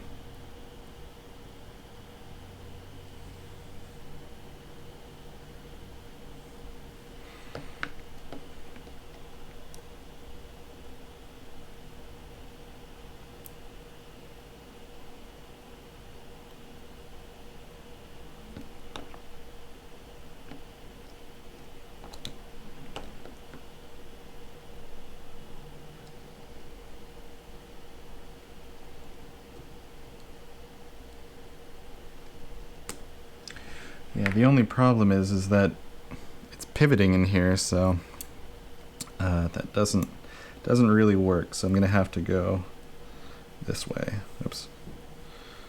There we go. So I'm gonna have to use the forceps like this, just so, because I don't want it rotating down that way. It can swivel that way, and that's probably not going to be too much of an issue, I hope. But the down swiveling is really an issue, because I'm trying to push down on the screw to get it seated into the hole, and it's not working. But yeah, that worked rather well. That was pretty easy.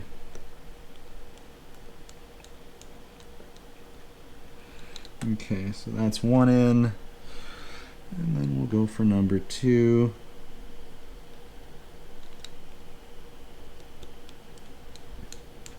That one's right in there. Sweet. Okay. So I'm going to give these a slight bit of cranking down, but not too much, because I really don't want to spend $2 on that little pack of screws because I made a stupid mistake. So,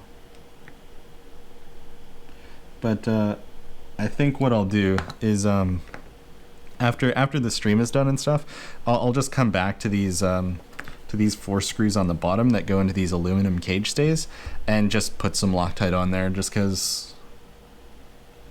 Well, just because I don't think I'll really need to access these, and if I'm going to access them again, yeah, I would not take off these aluminum cage stays. Like these 4 screws at the bottom, the way I did this to take it apart, don't do that. It just seems like it's going to be easier if you just leave the cage stays the way they are and take the pot off like this and do the screws on the sides. However, having said that, I also want to put some Loctite on these 4 screws as well, just so the cage isn't going to rattle off or anything like that while it's in flight. So yeah, that seemed to work out rather well for that one. This one I imagine is going to be much easier to get back into place since I can actually slide my finger in there and there's room. Yeah. Okay.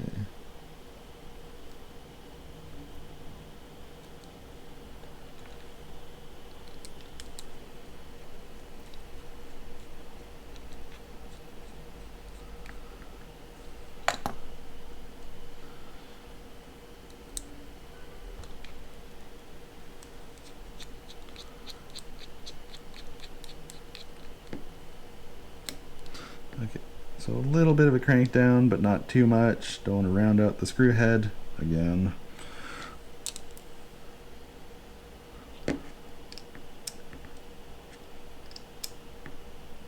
Cool.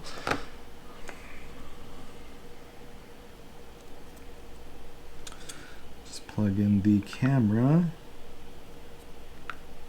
Well, I've got room here.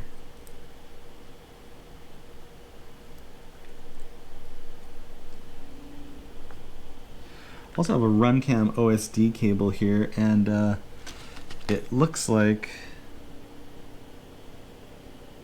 let's see, ground OSD.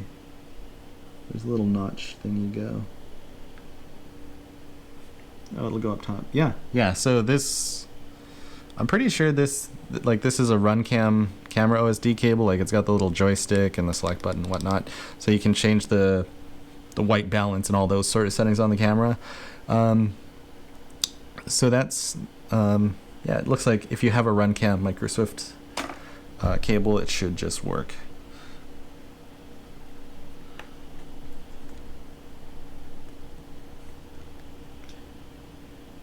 I'm not going to be changing any of the settings, really.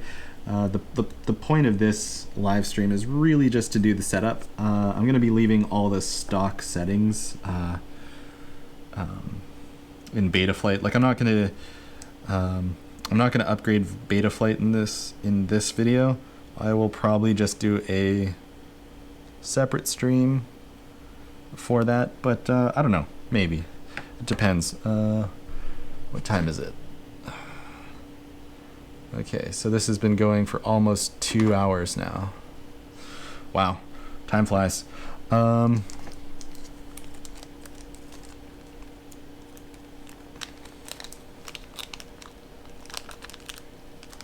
Okay, so there's the extra screw that I need. And then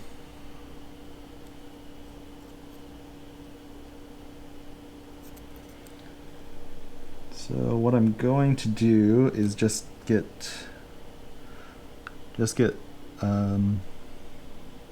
them kind of started in there, just to kind of hold it in place, and then I'm gonna get the other ones just so there's still wiggle room, because yeah, there's some flexing to this. Actually, before I do that, what I'm going to do is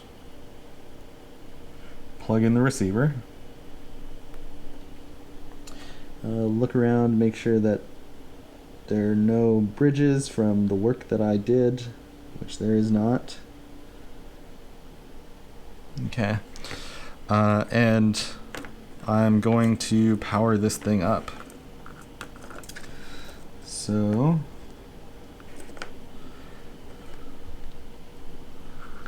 actually, before I do that, I think I'm going to start by just plugging it into the computer and just configuring it to use S-Bus and all that sort of stuff.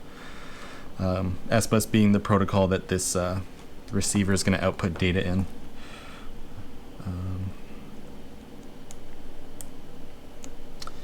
Yeah, so we got lights on the flight controller. Nice. Okay.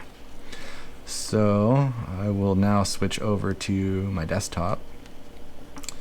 So yeah, Betaflight went ahead and picked up this this modem. So usually it sits on Bluetooth or whatever. So you just want to make sure if you're on a Mac that you select the one with TTY in there. If you're on Windows, you're gonna be using COM something or other, COM 1, 2, 3, 4, whatever it would be. Cool. And yeah, there we go. So it's online, or it's connected, I should say. Not really online. Stream's online. This isn't online. Not yet. Okay. So yeah. Okay. So it's got the current sensor and all that set up. So yeah, I don't want to get rid of these settings. Actually, the first thing I'm going to do.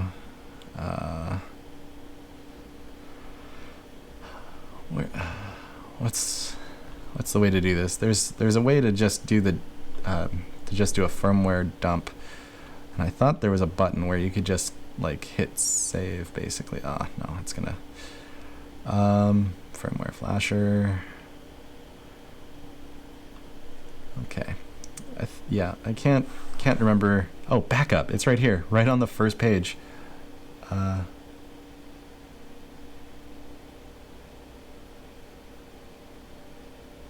CLI settings are not included. See dump command. Okay, so this explains why you're going to do that. Why you want to use the dump command as opposed to this backup. This backup seems kind of useless then. So yeah, I'm just going to run the. Oops. I'm just going to run the dump command, which is going to dump all of my settings.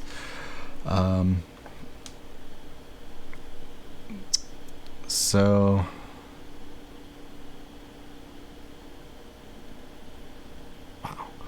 Okay. Cool. So I'm just going to copy that, and then just open up a text editor here.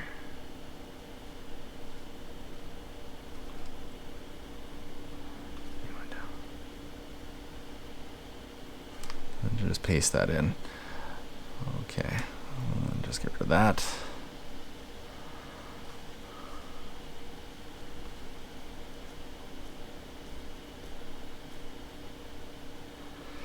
Cool. So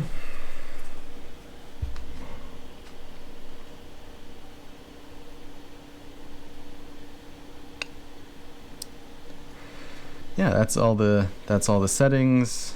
About 600 and some lines on it. So make sure that this bottom one is the right one. It is. So yeah, now I'll just switch back to that. Or wait, no, am I done with that? No, I'm not. I'm getting ahead of myself here. Okay, so I've done the backup, and now I'm going to go back into these. Oops. That's now set to the wrong thing. So set that back. Connect. Cool. So yeah, that's pretty much going to do it for that one. I'm not going to change. Oh, cool. So it is running D-Shot 600 out of the box. That's nice.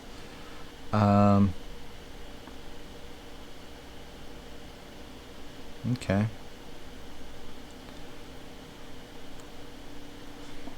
Okay, serial bus, S-bus, serial-based S-bus. So it's actually it's pretty much ready to rock out of the box here. Blah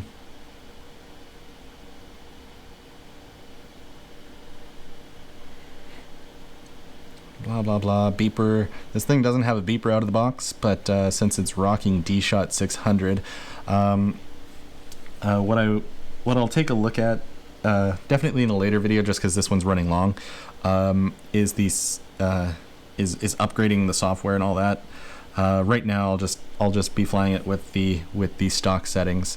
But yeah, I'll just get that on. So aux1, okay. Yeah, obviously, I mean, this receiver is not bound yet. I don't even know if this receiver hasn't. Oh, it does have LEDs on it. So, that's strange. There's no LEDs on the R-XSR right now, so that's a little weird. Serial link status. It is reporting a link though. Huh. Okay. Well, that's strange. Okay, so I'm gonna add Horizon here, and I'm gonna make it on aux2.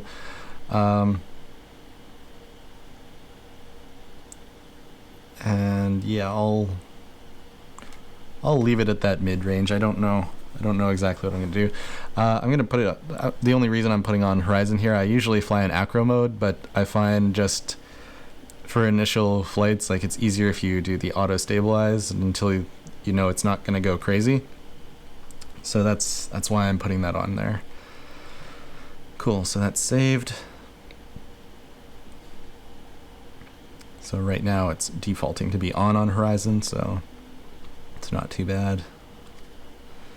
UART1, serial link, UART3, that is TBS Smart Audio, and then UART6, that is going to be Smart Port, and then that's pretty much it for that. So it's going to reboot, come back there. And then, so yeah, it kept the smart port setting. And then scrolling down. Oh wait, no, never mind. Sorry, I'm on the wrong page. Scrolling down. Telemetry output. So this switch is actually going to be, that's what tells it to send all the data back to the receiver. So your voltage, your current draw, even information about your accelerometer and the gyros. It's pretty cool. Yeah, actually, one thing I forgot to check is I was just curious as to. Oh wow, 3.21. Oh wow. Okay, so I don't even need to update this to Betaflight 3.2. That is fantastic. Awesome. I'm kind of half tempted just to turn on D-Shot commands to see if it can use this thing as a buzzer.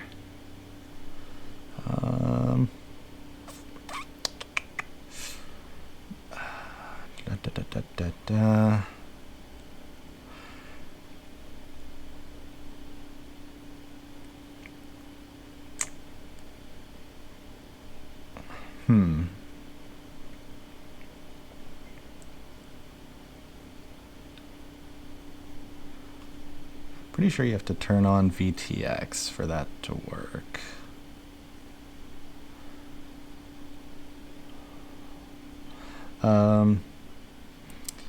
But yeah, so I can't remember where it is. Usually there's something for D-Shot commands, or at least I thought there was a separate setting for D-Shot commands. And D-Shot commands would effectively just allow you to use it as a buzzer. the motors as a buzzer, I should say, sorry. So, and that's really nice, because then you don't need a buzzer. But I can't quite see. It's been a while since I've set up a quad. I think it's been, last one I set up was in September, so it's been a while. Usually I just tend to fly the same configuration, just so I can work on my flight skills as opposed to my build skills, because I like to think my build skills are okay. So anyways, I'm going to save and reboot. So now come back here, and yeah, that's I think that pretty much takes care of it. Yeah, the next thing is to plug in a battery. So I'm a little worried just because I realized it later, I have a smoke stopper, but which is just a way of making sure that if there were any solders that went wrong or something like that, that it doesn't fry everything, as opposed to like it'll just light up the light bulb as opposed to frying it. But I don't have an XT30 connector to put on there, and I don't have any spare XT30 connectors to actually I do have spare XT30 connectors, but do I take the time and do it, or do I just risk it? Oh, I think I'm gonna risk it, just because I've looked at the solders. There's no visible problems. So yep, I'm just gonna do it. Screw it, we'll do it live. Okay, so I'll bust out a battery here. I'm gonna be using these little Airblade UAV batteries. A little shop here based in town. They also do the Eclair frame, which is a really nice 3-inch frame. I think when I do a more premium 3-inch build, I'll consider one of those, but I'm just not sure, just because I'm not sure if it has enough room to fit a run cam split, and if I do a 3-inch build, a run cam split is definitely something I want to put in there so I can get some high definition DVR. But yeah, so just gonna plug things in, and fingers crossed. Nice, it is rocking D-shot commands.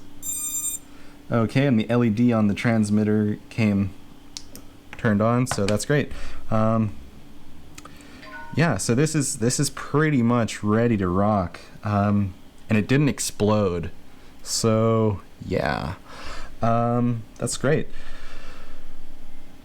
So now I'll just figure out how the heck I'm going to mount this transmitter.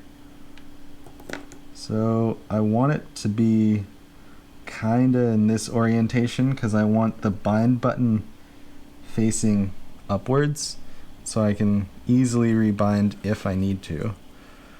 So I just don't know how I'm going to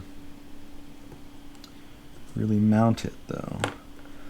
So they call this part the antenna holder, so what I'm assuming they want you to do is route the antennas through either side of this guy. Kinda like so.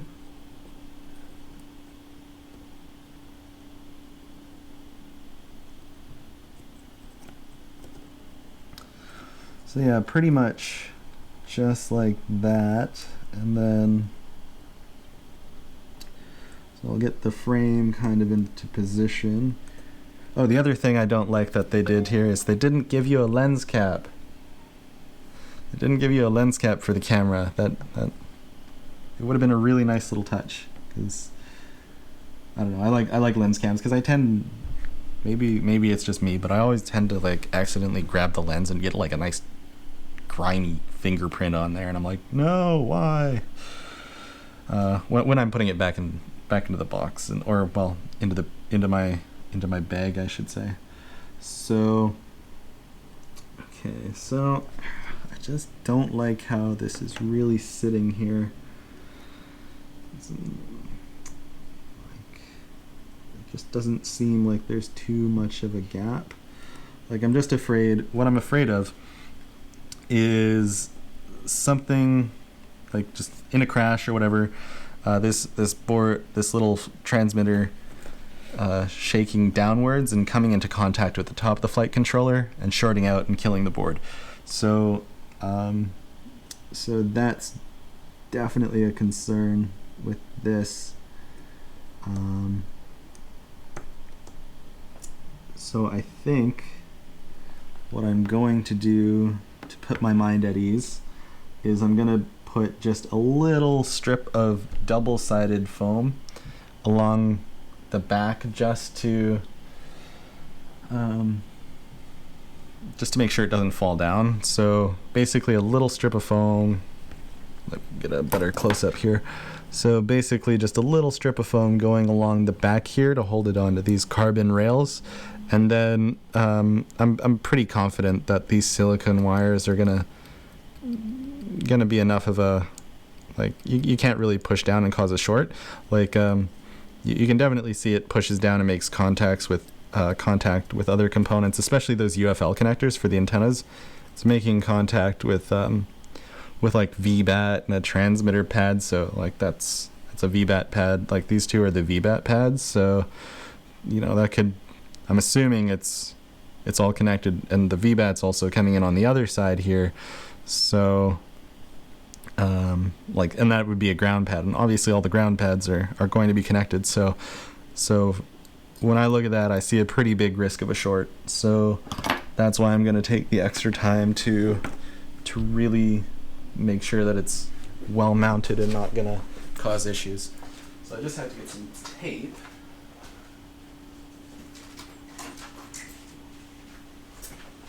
There we go. This double-sided sticky tape is probably the best. Like, I don't know, I seem to always end up using it on my builds in some way or another. This is the 3M brand, and it's the exterior stuff, so it's ridiculously strong. As long as you kind of get a good initial push onto it, like as long as it sits on there correctly, I should say. So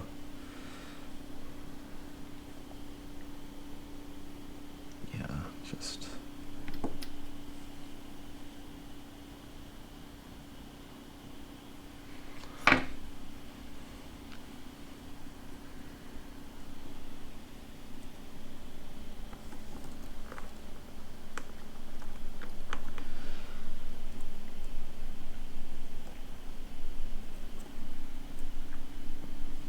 okay, cool.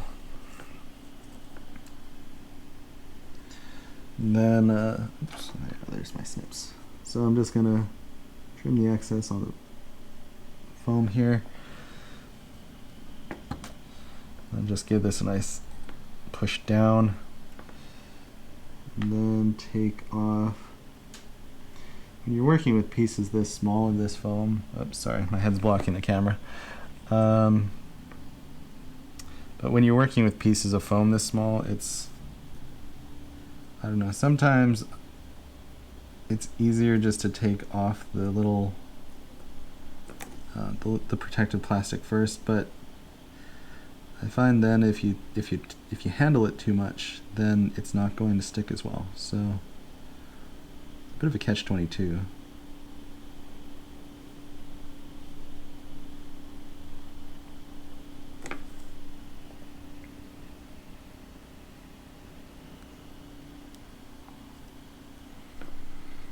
Yeah, in this case, it's just going to be way easier to do that, so that's what I'm going to do.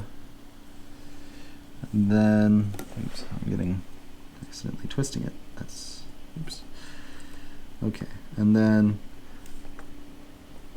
that's going to, oops, yeah, there's not quite enough room to hold it up and push it. So then that is just going to stick onto there.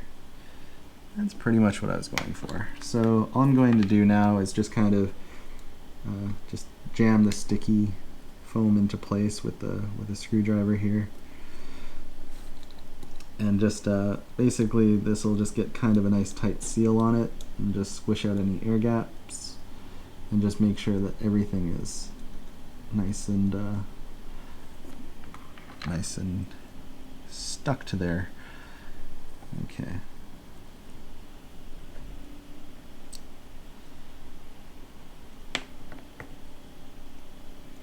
One thing I could also do, now that I'm just thinking about this, is just wrap the receiver in a bit of heat shrink, just to give it a non-conductive coating. And I think that's probably what I'm gonna do, because this sticky foam approach is not working as well as I would like. Like, it's not inspiring confidence. So plan B.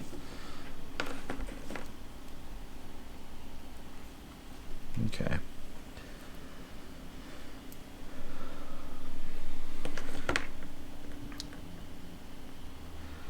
I'm just gonna quickly grab this or actually no, I can just bring my little heat shrink kit here.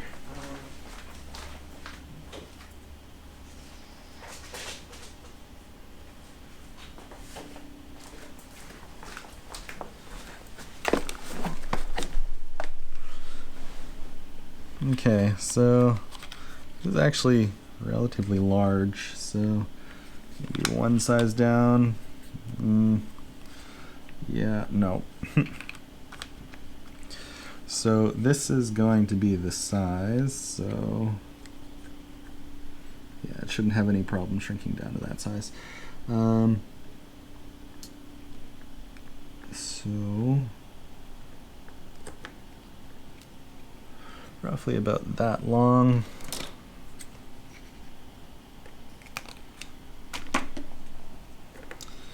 Slide that over these antennas. Just do a fit here. Yeah, it's a little long.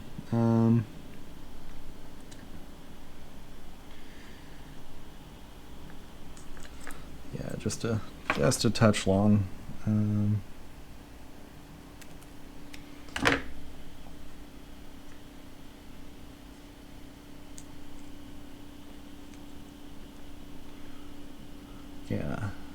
Yeah, I like that length.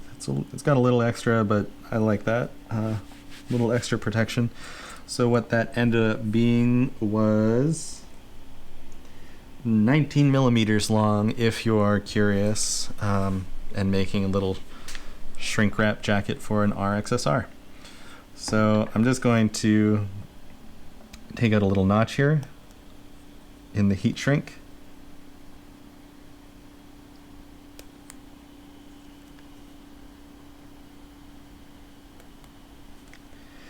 And what that notch is going to be for is the boot button. So the boot button is still accessible. So that, like, I did put a little bit too much of a slit in here on the other side, but it'll work. So the only disadvantage is, since this is black heat shrink, is you can't see the lights or the LEDs as easily. So that'll make binding a little bit more tricky, maybe. Probably not.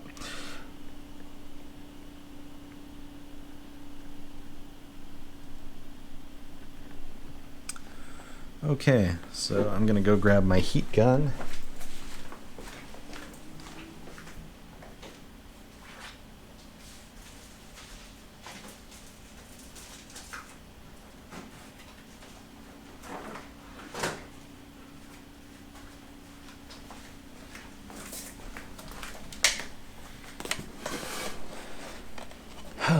Okay, the lighting is going to get a little bit dim just because I'm going to switch over switch over a light the way I have it plugged in here.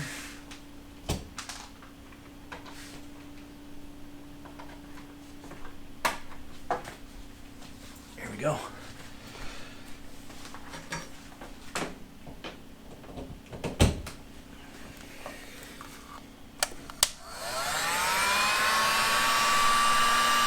I don't know if you can see this in the video, but my lights are flickering from my heat gun.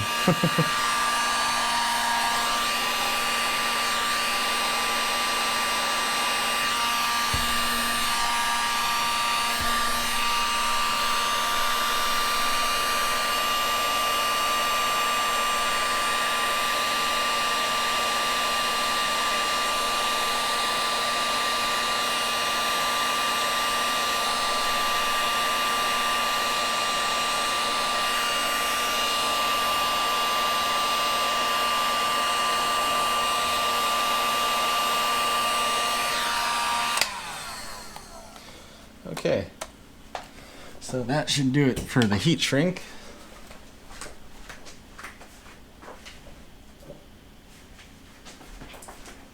I'll probably just have to recut, cut out just a little bit more to get this bind button exposed. But yeah, overall, the UFL's metal parts aren't completely covered. No!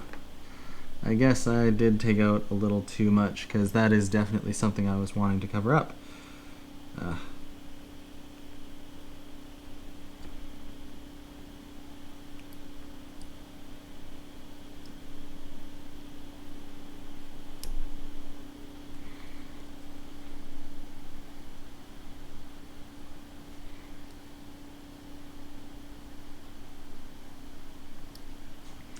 There we go, so now the bind button is exposed. And I think the way that these UFL connectors are going to sit,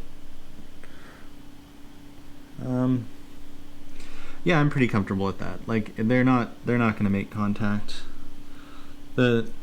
So if these, let's see, make sure this gets on camera.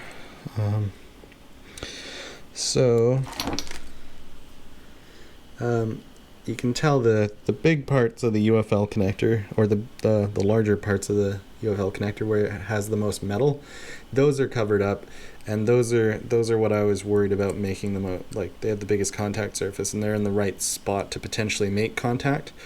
So that was my concern. So those are covered now. There are these little tips just exposed a bit, but with the way it sits down on this, I'm pretty comfortable that it's not going to make contact in normal conditions, so I feel good about that. I'm okay with it. So actually I'm gonna need the heat gun a little bit later, so yeah, because I'm gonna do a nice little antenna. Make sure that the antennas are zip tied and heat shrinked and all that good stuff, just to make sure it looks really nice and clean, because I mean, you spend this much money on a little model like this, and, you know, you want to make sure it's clean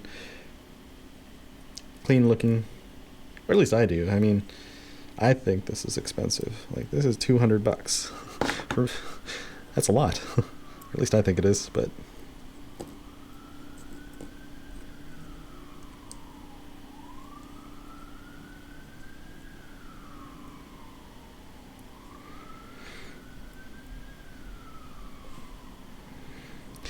well, having said that though, $200 for the quality of these components is actually a really good price, because the motors are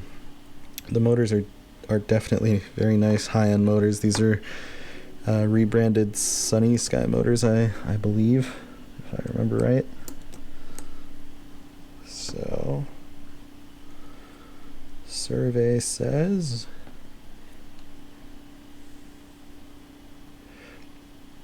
yeah, there's not really a chance of any contact happening there, so I'm okay with that. Yeah, I'm good with that. It actually tucks away really nicely when you've got you put that little heat shrink on there, I think it shows up a little bit more on the frame there, but in person it doesn't look very. It just kind of blends into the rest of the black circuit board. So now I'm going to put the pod back on. So the only other thing I'll do before flying this thing is these antennas are way too loose. Like you can see it comes straight over into the motor, so it'll just like, you fly it like this, it's just, you're gonna cut off an antenna. No, well, or at least I think you would. I'm pretty sure you would, just because there's too much slack there. So okay, so got that side of the pod lined up with these holes, so I'm just gonna have a seat again because I was standing. Oh, there we go. Ah, much nicer to sit.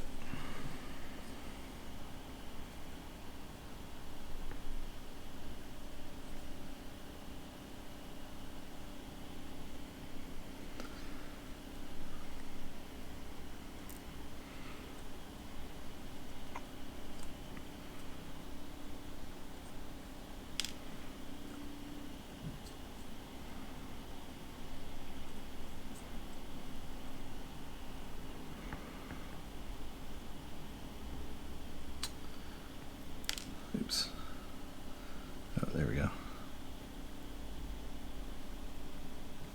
Yeah, the other thing that would be nice about a silicon mat as opposed to this thing is that the screws would probably bounce around a little less.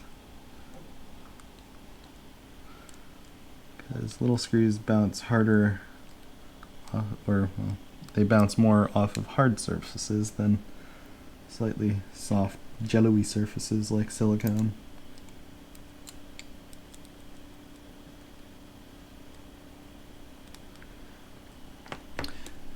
Okay, I'm gonna get a shank extension here just so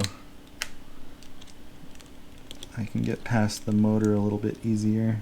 Yeah, there we go. It's still a rather awkward screw to put in though. Not a huge fan. But, you know, it's a micro, so you're always going to have difficulty accessing one part of it or another, so And really, this is, it is pretty nice. Like, this design is just, it's nice to look at. It's easy to understand, so.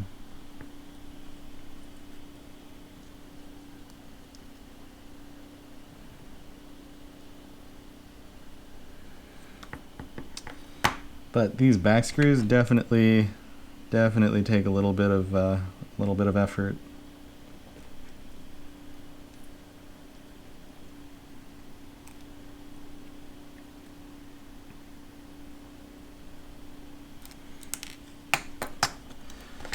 Okay, I think the long shank only helps once it's kind of threaded in a bit, oddly enough.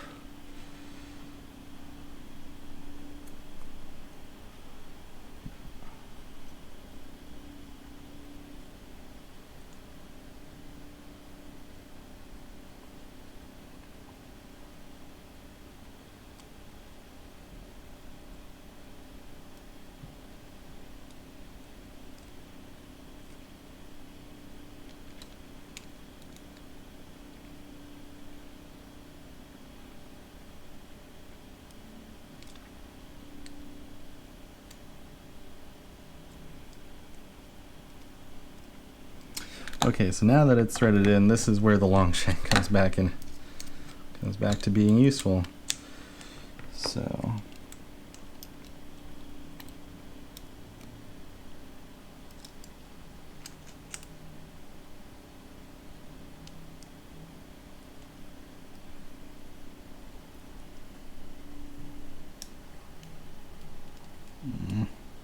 come on.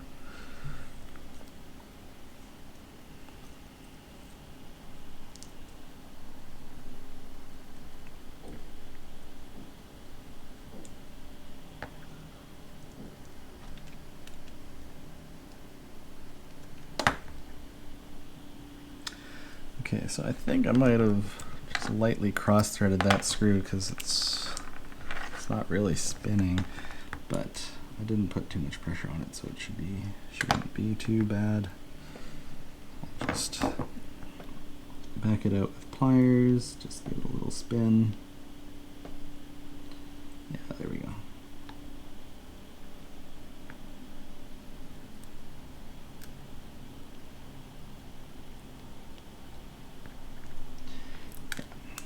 Cool.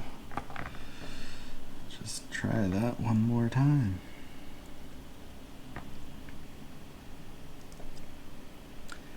You know, if you're having a really hard time with this, taking off a motor would definitely help.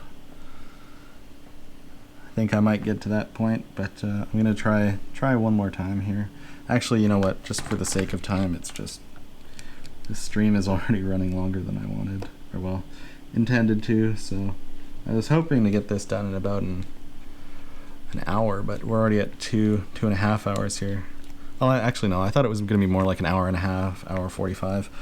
But I was more so excited about the flight footage that's going to be at the end here, because this streaming system that I've put together is actually capable of streaming an FPV feed in high def. So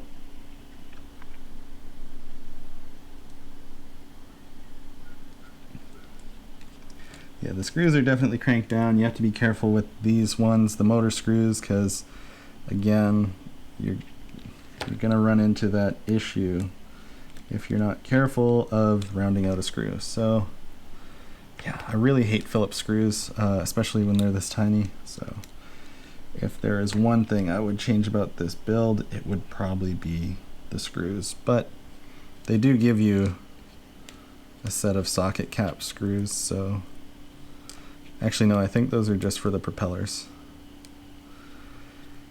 But, you know, you could always go get your own. I believe these are either M2, something like that. I don't know. It should be standard for the 1104 motor size, so.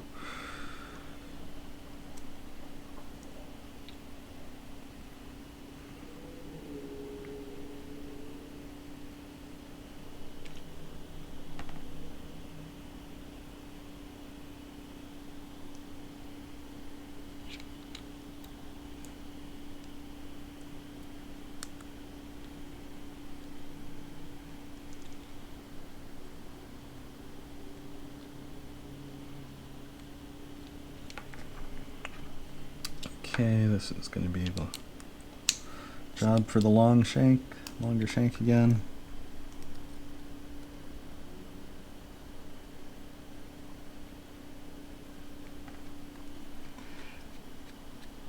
There we go. So yeah, taking off the cage from the side, definitely harder, but I don't know. It's but if you find that those bottom ones are just too tight in there, then you really don't have any option aside from that.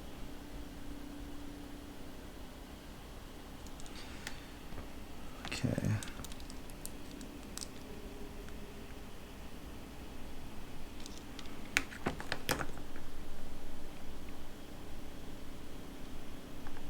Yeah, the antenna is still seated in a way that I like.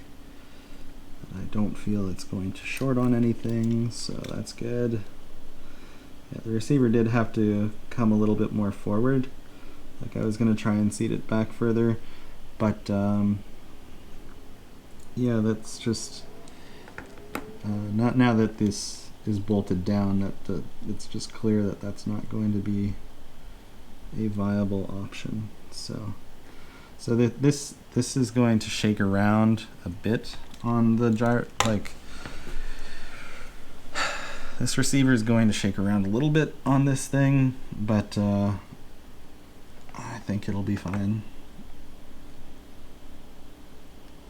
But really, you should try and avoid anything being in direct contact with it. So if I can, I'll see if I can squish it up in between these things.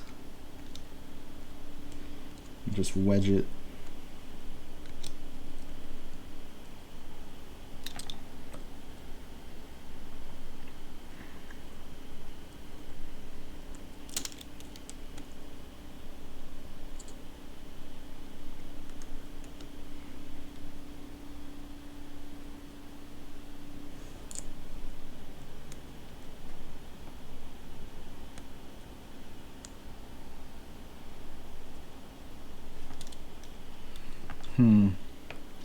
Yeah, I don't know. I'm gonna have to... Mounting the transmitter is something I may have to kind of revisit, just because not a super big fan of how it's going here, but I mean, it's also not terrible, so whatever. That'll be in a later video.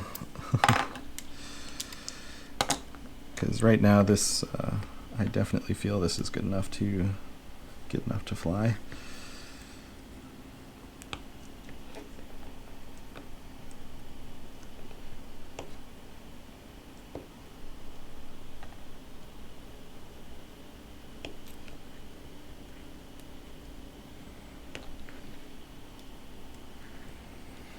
It's too bad I can't play music while I'm doing this. And all the music I'm thinking of listening to would be copywritten, so obviously I can't play it during the stream. Well, without paying some crazy licensing fee for whatever songs.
Okay, yeah, almost rounded out one of those screws. Like, I just really don't like those. Really don't like those. Okay. So next up, I'm going to try and get these zip ties in place for the antenna, just so it has some... That's going to be ridiculously long. I'll have to cut it down, but just so it has something to stand on.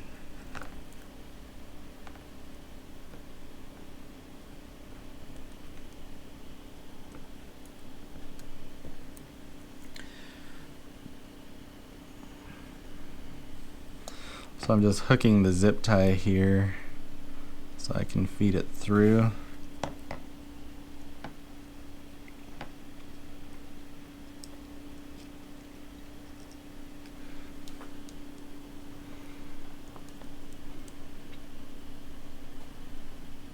Which is not working.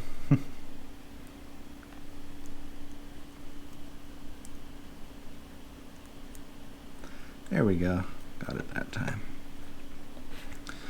So yeah, I'm just gonna pull that through. Make sure it's fit. Has a nice fit in there. And that the antenna wire is on top. And yeah, just tighten it on there.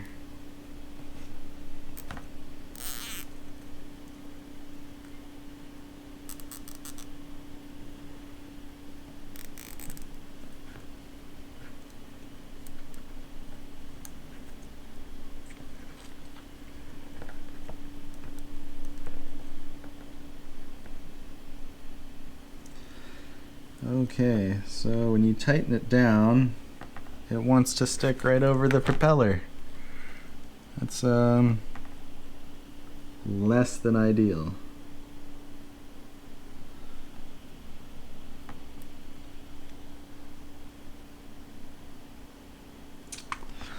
I can't really think of a decent way to overcome that.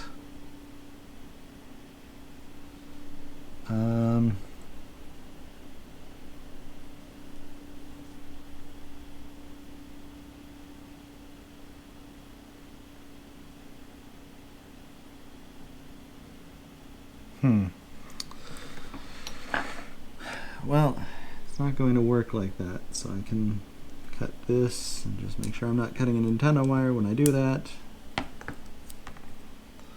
Okay, so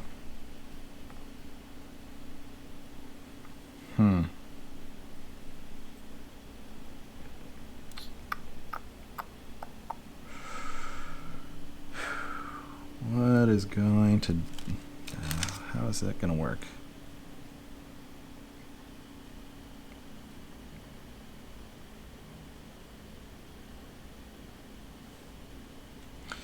Okay, so I think I'm going to end up wrapping both zip ties around the white plastic piece.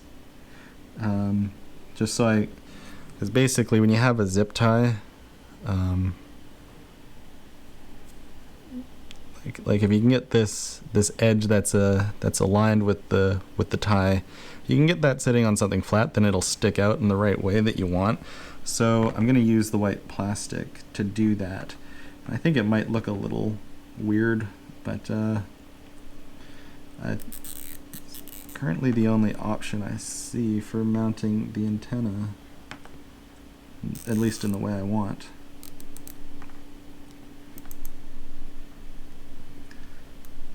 Okay, see, so now it's sticking out towards the back, and that's exactly what I wanted. So I'm just going to do it in the exact like the opposite way around for the other one. So feed in from this side.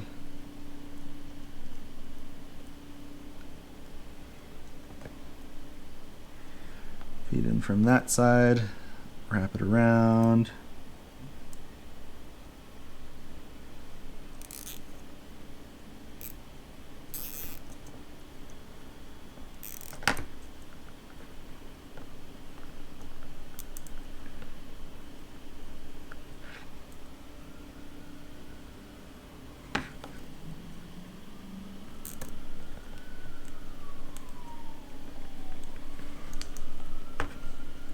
Cool. And yeah, I mean, it's a little weird looking, but the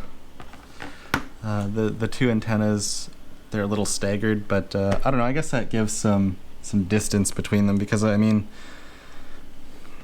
I don't know which antenna's which. Like, one of these is probably transmitting and one of these is probably receiving, I imagine, but maybe not. If you know, leave a comment down in the leave a comment down in the comments, because that would be cool to find out.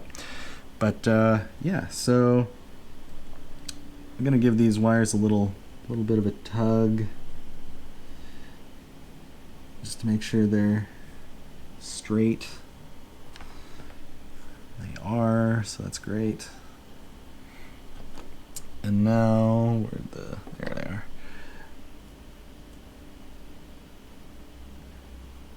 I'm going to leave a little bit extra on the zip tie just in case I need to replace these antennas or move the transmitter around a bit. I'm going to add about an extra 1/4 of an inch just because that looks like what it could, roughly the amount of travel that the transmitter has in the frame. So just in case I do end up moving it around, I'm going to leave myself some extra length on the zip tie so I don't have to completely redo it if I choose to. Okay, so now I just need to find some shrink. I think it'll be this one. So that'll be heat shrinked, slide down over that way, And I will definitely need 2 of these. Slide it down over that way. And there we go.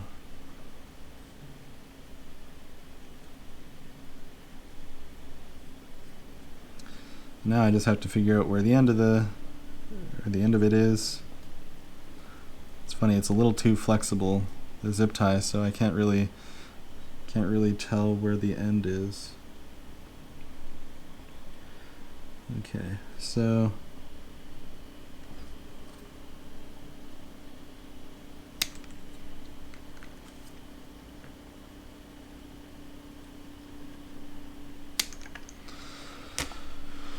okay, get those antennas back in there.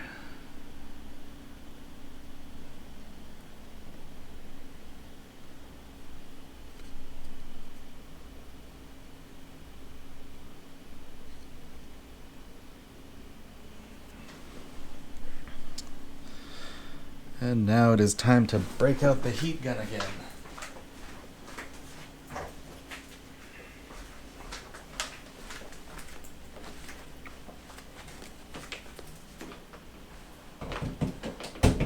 Okay.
Yeah, so as I was doing that, I was just being careful to hang on around here, make sure I'm not heating up the plastic or the frame.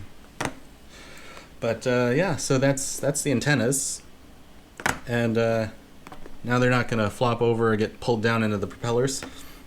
And they do have a bit of distance between them, and they're a good distance away from the VTX. So overall, I think that's probably like one of the better RF situations you could get happening on a quad this small. And when I say that, I just mean just in terms of signal strength and all that, just being optimized, because you have more distance between those wires that are transmitting signals. Just causes less interference, even though that's never been a problem. Like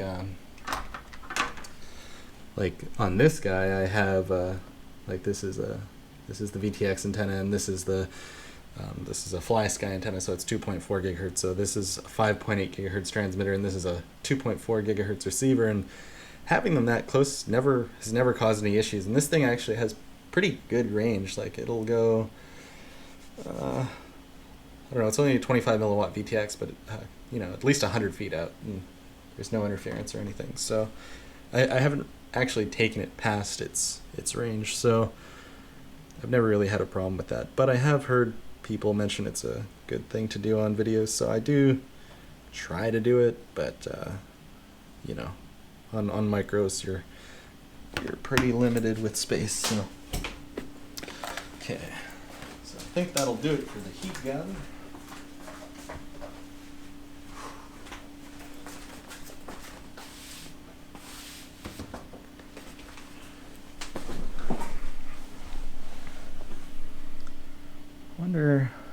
Wonder if there's been anybody new joining the stream. I haven't really kept in. Oh wow, nice. So people have been watching for an average of 30 minutes each. People have watched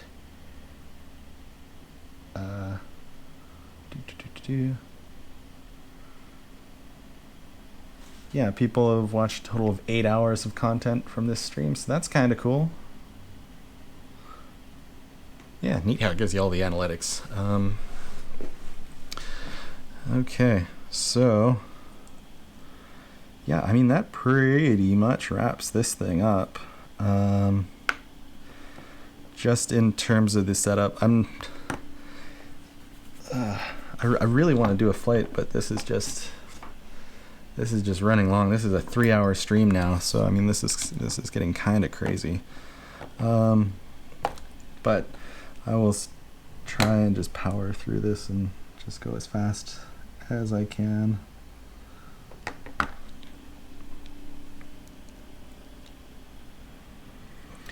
Yeah, I think what I'm gonna do is just end up uploading a cut down version of this, like a highlight reel. I don't know if I really want to leave a 3-hour video up.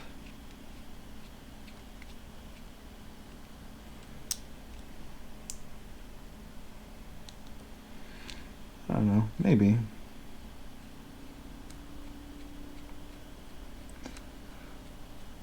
Yeah, I'm using OBS to do the stream, and I also I'm recording a local copy, so I do have the ability to cut it down and edit it.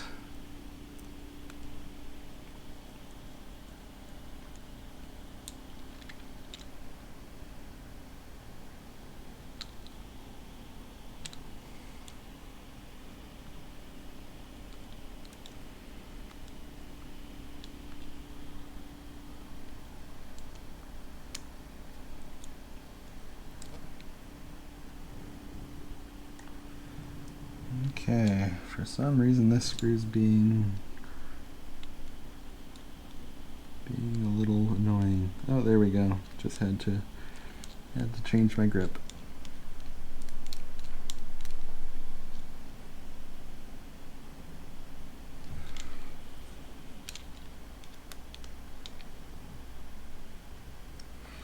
Okay, so I'll slide these little collars back that keep the motor wires nice and clean.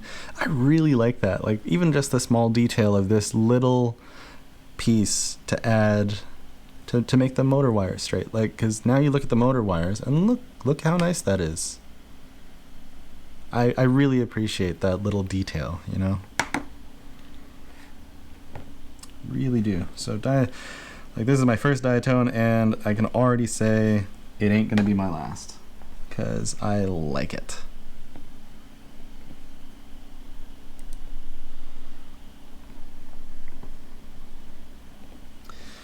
Yeah, okay, so now it's just gonna be getting it bound up to my transmitter. Whew, okay. Whew, 3 hours in. 3 hours in. Oh, just 10 minutes shy of 3-hour mark, so. Whew. Whew. I am getting hungry. But I'm going to solder on. Okay, so I'm going to push down the bind button with this screwdriver, although I don't like that because it's a little too pointy and I'm worried about causing a short. So what am I going to do here? Ideally a little plastic stick or something would be wonderful. I don't know if these pieces of zip tie have enough rigidity to push the button down. Crap. Okay, so yeah, I should have bound the transmitter before doing it all back up. That was my bad. I kind of thought about that and I was like, nah, it'll be fine. Nah, it's not. But maybe just something that's still metal but just a little bit more blunt. Yeah, it's actually hard to Yeah, okay. Yeah, the butt end of of those tweezers is working well, so.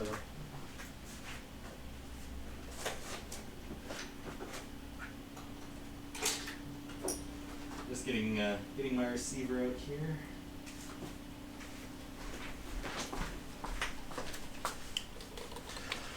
Okay, so I'll be binding it using to a QX or 7X. I think that's the right way around. I don't know.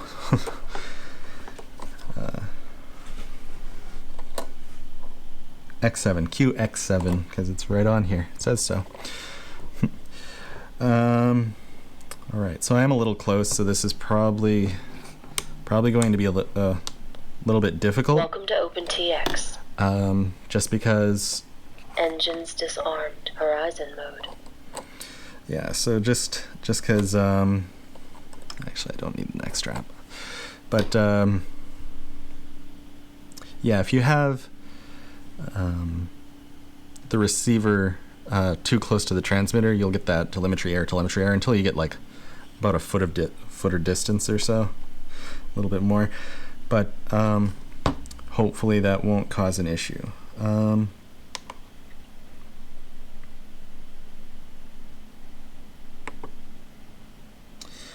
Okay, so I'm just going to copy a model that I have.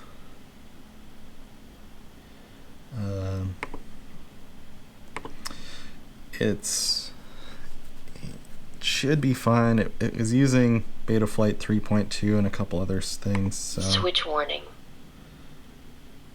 Okay, so now I do have. Let's switch A. Engines disarmed. Horizon mode. Okay. Acro mode. Right. Just had to remember this. I've actually changed this configuration for this one model, so I'll just have to work through that and figure out what I changed.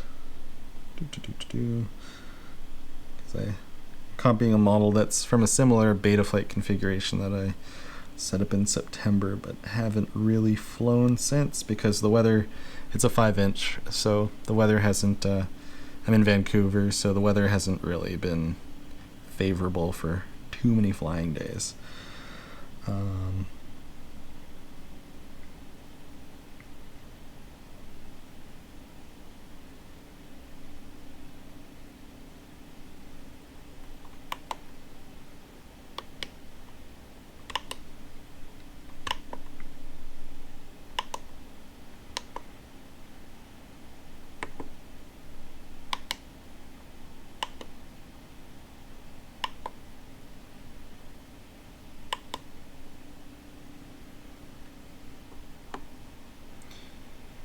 Okay, so arm mode is on aux 2, buzzer's on the third one,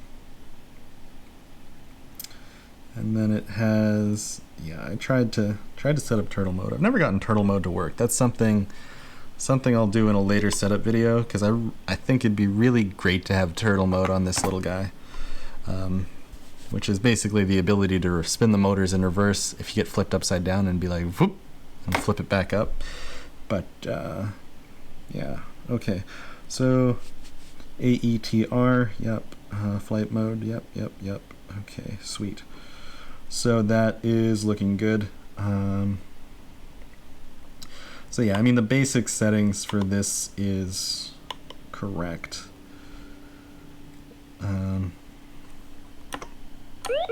Engines armed. Engines disarmed. Yeah, okay. So I do have safe arming. So basically, right, I didn't switch it back. Basically, I have to hold that one, and you hear the little alarm. That means that like it's capable of being armed at that point. So. Engines armed. And then as soon as I either tap that one or flick this one back, engines armed. Engines disarmed. It'll disarm. So that's nice. So yeah, I'm doing that with logical switches using the Tyrannus's programming, and then you know, special functions and all that stuff. Yeah, so all of this looks fine. So I think I just have to bind it now.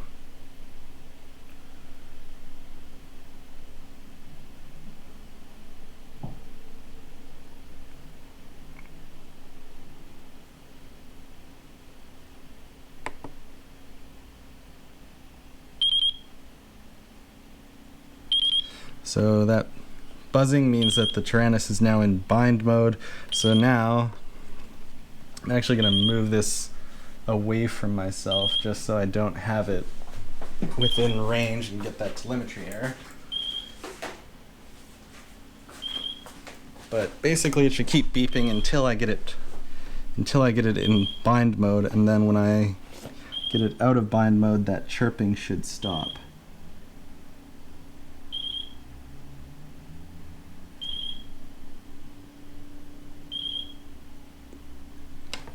Okay, so it's always tough to do this with one hand.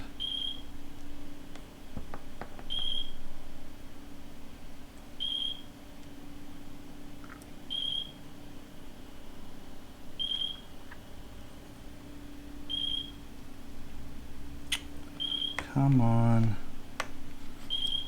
Ugh. Frick. I don't think that was long enough.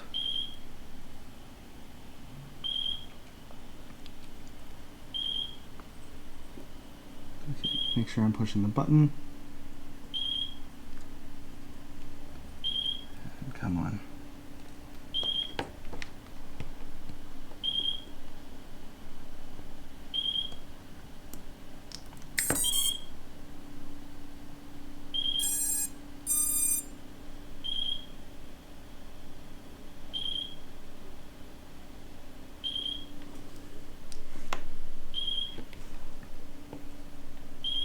Should have gone off, I think.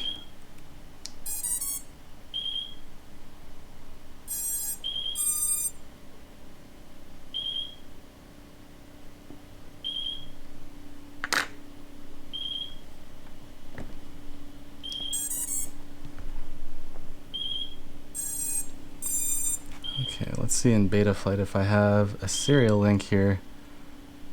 Oops. Oh, wait, I don't have it plugged into micro.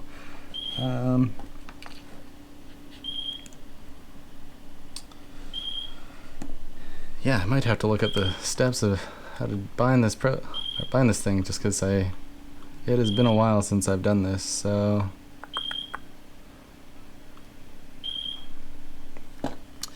yeah, I'm gonna have to look up how to do this.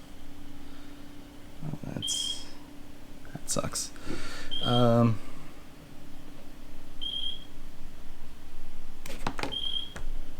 Yeah, okay. So I'm gonna go turn off that chirping.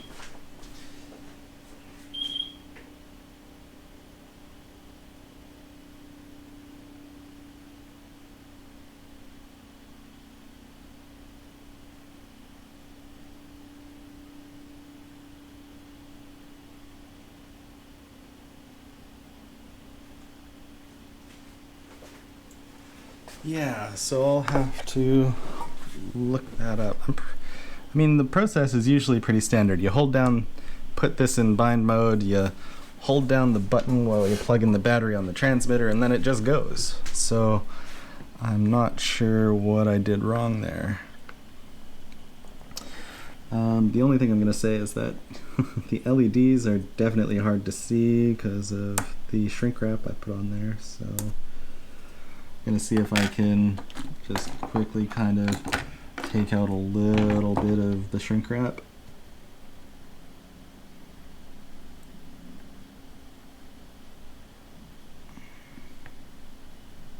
Well, not shrink wrap, sorry, heat shrink.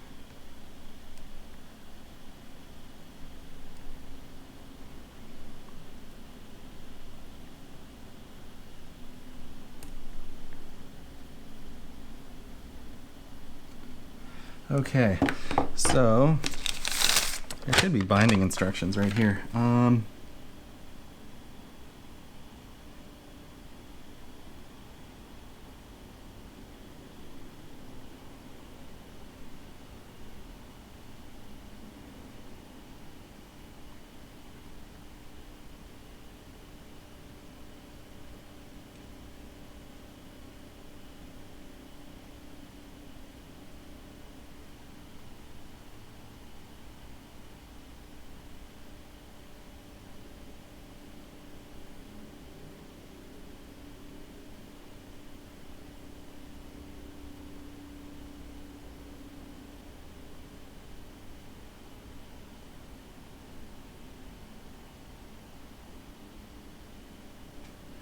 Okay, green light is on consistently to indicate a normal bind. Okay, so basically I'm looking for a green light here.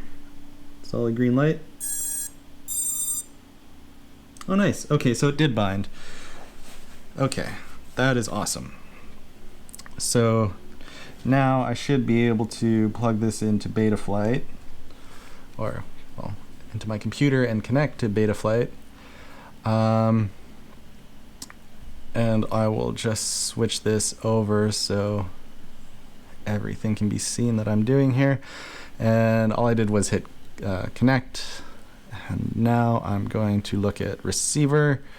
Yeah, there's my throttle, roll, pitch. So yeah, everything's looking good there. Engines armed. Low battery. I don't think that's low battery. Engines disarmed. So yeah, the engines are arming and all that.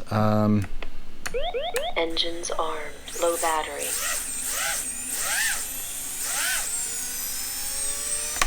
Engines disarmed. Cool. So yeah, that's those are working. The motors don't feel like they got warm at all. So yeah, this is actually pretty close to being done. This is exciting. Yeah, it looks like I'll have to just get my trims right. So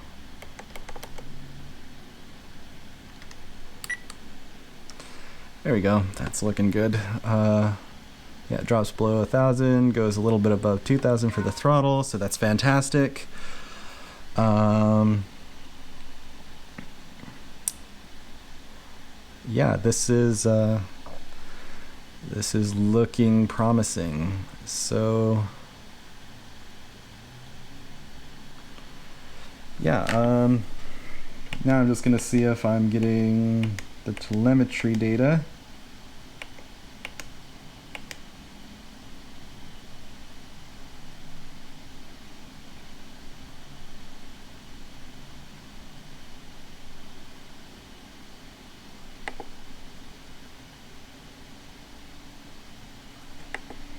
So all I'm gonna do here is I already have this set up, so just go. Oh yeah, inactivity beeping. So I'll actually just kinda, yeah, I get it. You're angry. Okay, I'll just restart you then. Telemetry lost. Okay. So Telemetry recovered. just restarting this. So what I'm going to do is I'm going to delete all sensors. Really delete. And then I'm going to discover new sensors. And that'll just yeah,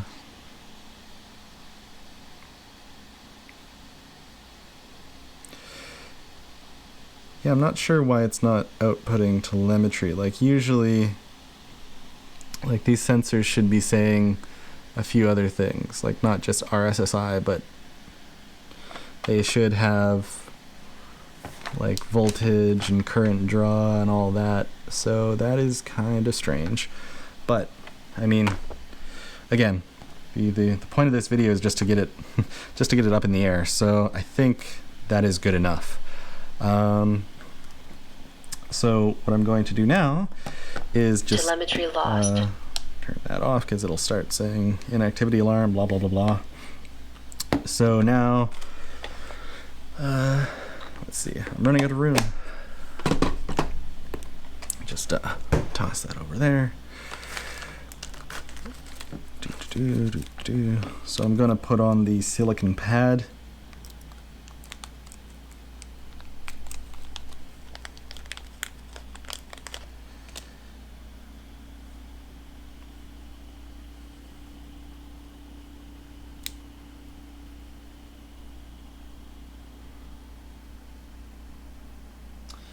So I'm assuming this part of the pad goes forward.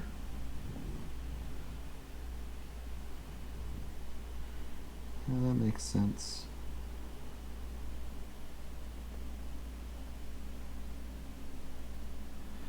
Yeah, I don't think it would really fit any other way. Wow, okay, so that just suctioned right down, and that's on there nice and good now. Almost seems like there's a, okay, there is. Yeah, so there's a second plastic protective coating here. Or yeah, so there's the one you peel off for the adhesive, and then this one is just well, I mean it's basically a dust cover. So because if you don't take off this second layer of plastic, it's going to be really slick and it's not really going to do its job of holding the battery in. So okay, so now that sticky, oh yeah, there we go. That sticky pad is nice and grippy, so that'll be awesome. So now I just have to figure out how to get these battery bands on there.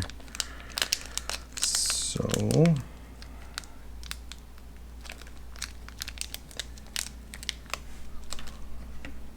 I think I'll just go over that way.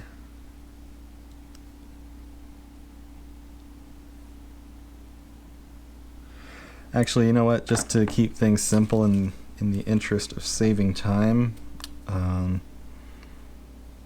going to just use the Velcro battery strap, and I will do a little, in my update I'll just say update video later, I'll let you know how switching over to the silicone straps was, because I think those will be better for grip and stuff. So okay, this is okay, there we go. I was worried. I was like, I hope I don't have to take off the stack. That would suck. Okay.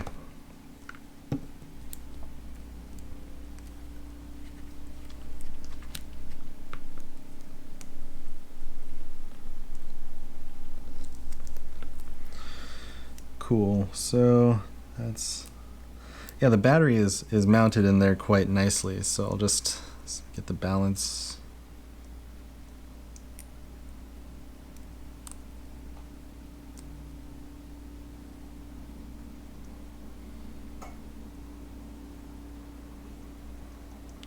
Yeah, it seems pretty well balanced with the battery sitting like that.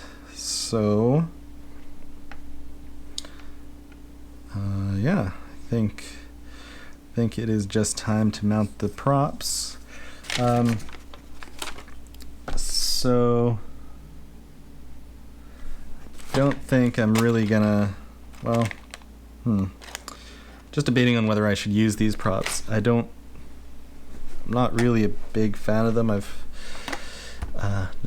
They're bullnose, and I don't know, I'm really partial to gem fans, so I'm almost stock. This thing is going to be almost stock. Just nicer propellers on them though, so that's going to be the one change that I'm doing.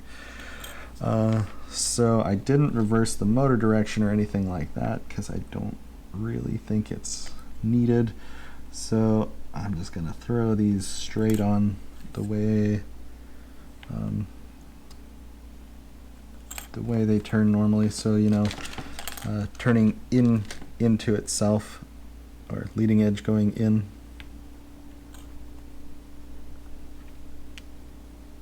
It's almost kind of hard to tell which way's up on these things, so.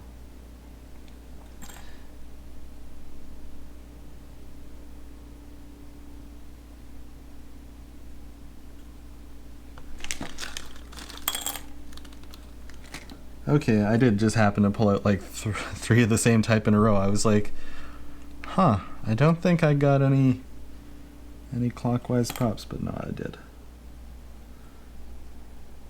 Or counterclockwise, I guess. These ones are, no, these ones are clockwise, yeah.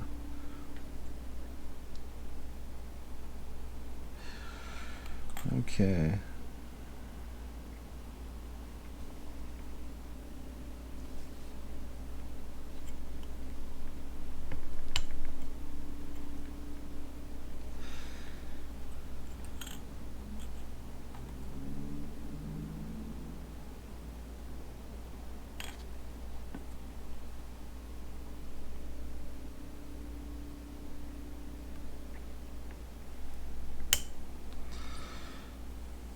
So just before I bolt these down, I'm just going to do a quick test to make sure that they're spinning in the right direction.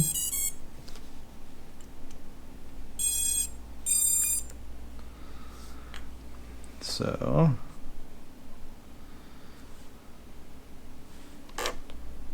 Welcome to OpenTX. Engines disarmed. Acro mode. okay, so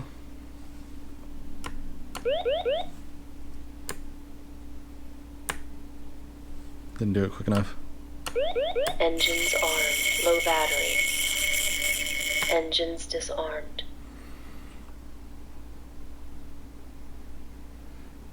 Okay, yeah, so I did hear an issue there. So this ESC wire, the way it was, actually just in general, yikes. Telemetry lost. Telemetry recovered.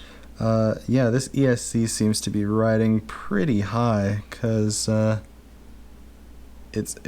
like you can see the propellers. Telemetry lost. The propellers are spinning and they're hitting those wires, so that's. Telemetry recovered. Okay, that's enough, you.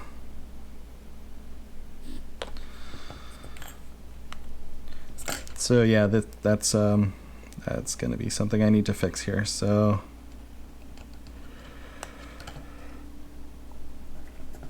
before flying it, because it'll just basically just chew up the motors otherwise.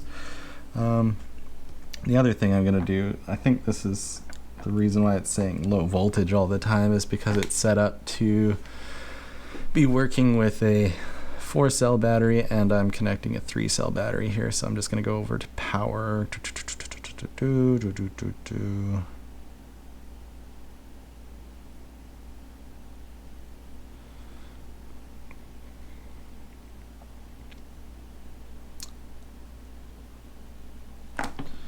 Okay.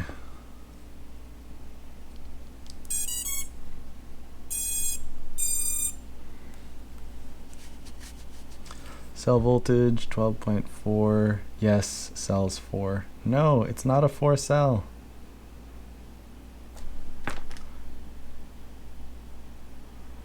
Why? Why does it think it is a 4-cell? Is that in configuration? Like, what am I missing here?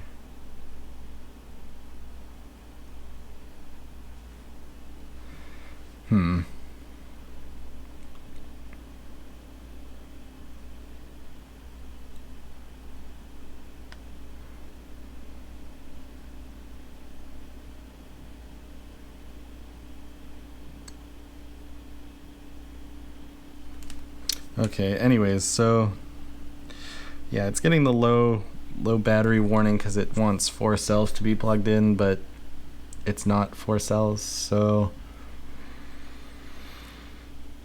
yeah, I'll take care of that later. It's not really too important.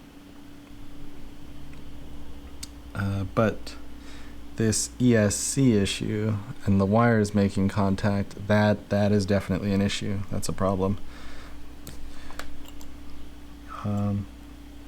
So what I think might be causing it is that maybe I just didn't seat the ESCs down low enough, but it does look like they're in contact with that white support piece, so I don't believe that's the case. So yeah, because these are gonna flop around and just end up hitting these eventually. So these are 2040s. So it looks like this. Yeah. Well, this one says these are 2030s. That's confusing. So, because if I was gonna make a guess, I would say that these are just a slight touch too long, and maybe the 19s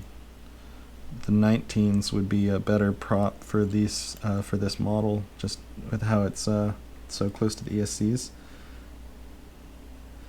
But yeah, I don't think so. But I mean, some of them clear perfectly, and then some of them just don't at all. Like some of them are scary close. So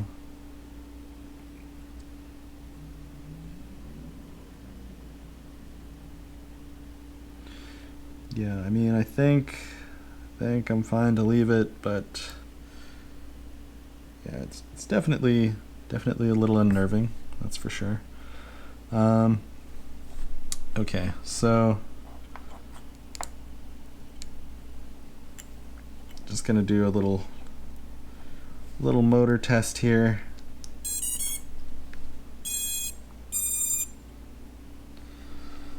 So yeah, I'm just gonna be checking the rotation of this.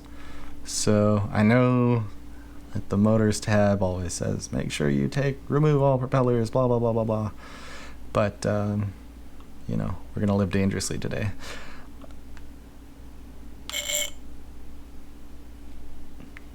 Okay, that one seems to be spinning right. Just brush the USB cable a little.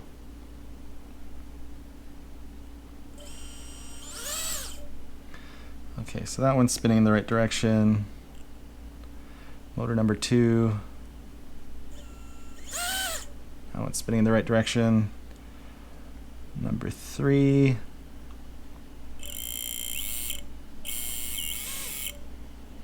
Yeah, you can hear that one hitting the wire. Like that's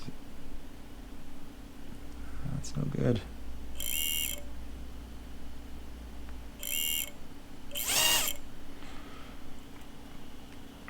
Yeah, that's why is it hitting the wire? Grr.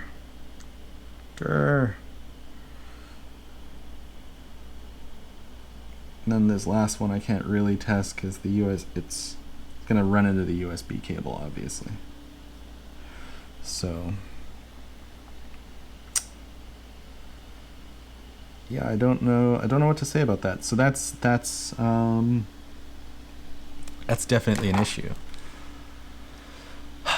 Hopefully my build is just a little wonky here. So oh, I forgot to show the desktop while I was testing those motors. Oh well, I was just on the motor test page in Betaflight, so and just cranked each of the motors slowly with the props on, living dangerously. But yeah, so yes, thank you. I get it. You're beeping. Yeah. Okay. Okay. So, I mean, that sucks, but I mean, with how much it's hitting it, it's just so slight. Like,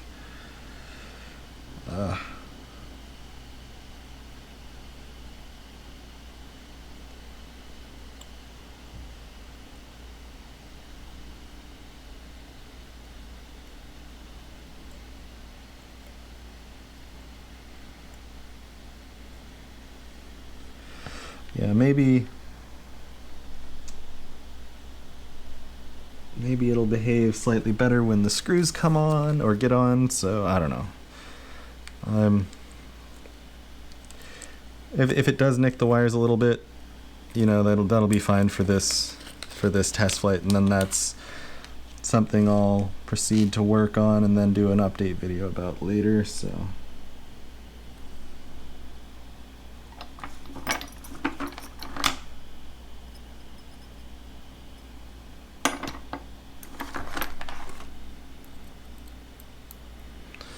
Okay.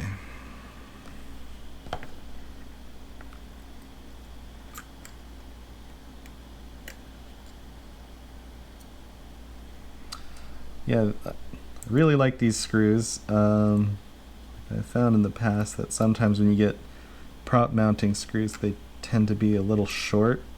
These ones seem to be a very nice length.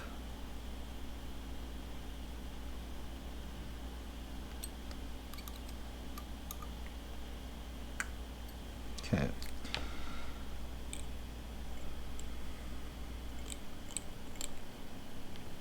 Well, I don't know, maybe they feel, I think they feel a little bit better when they're bolted down, so.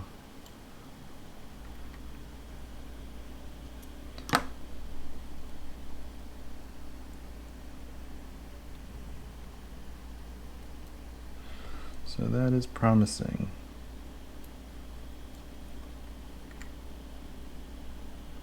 Wow, these gem fans actually have a kind of sharp trailing or leading edge almost.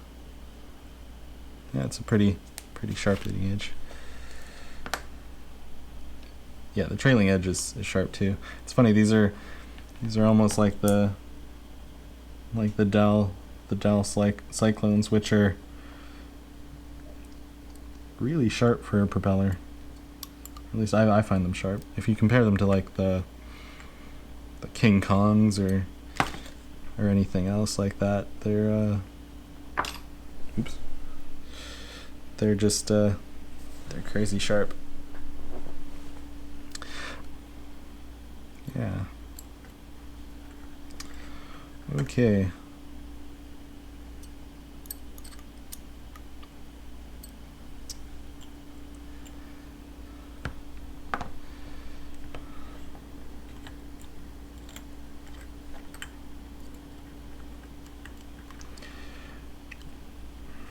Not quite aligned. There we go.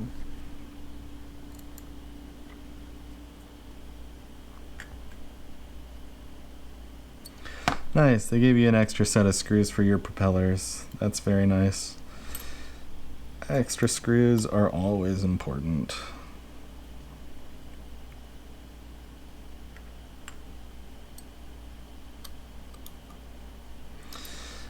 Because you don't want to be flying around with your screws loose.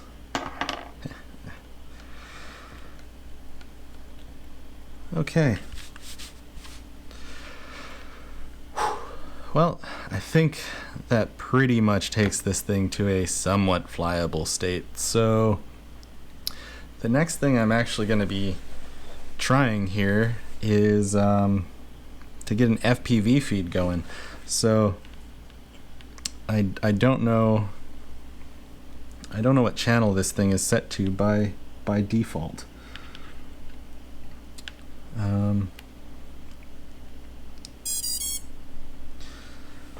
So I'm gonna see. Welcome to OpenTX. I'm gonna see if I can set it through the beta Engines flight disarmed. script. Acro mode.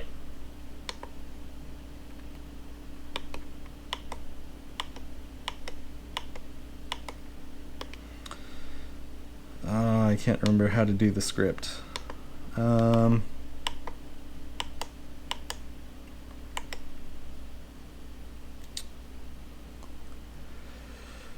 it's been a while. Yeah, and I've only ever had one of these things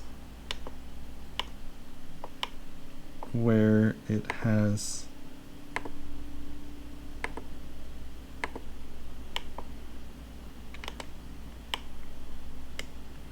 oh, there we go. No telemetry, no telemetry. Right. Right, because it has to be a soft port switch. Telemetry lost. Okay.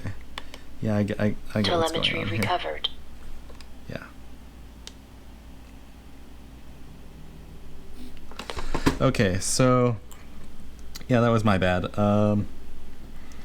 I forgot to set up the soft serial and the smart port. So okay, this is I'll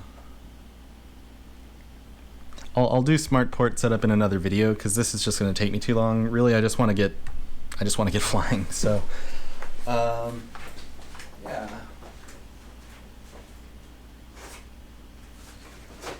Just grabbing my goggles.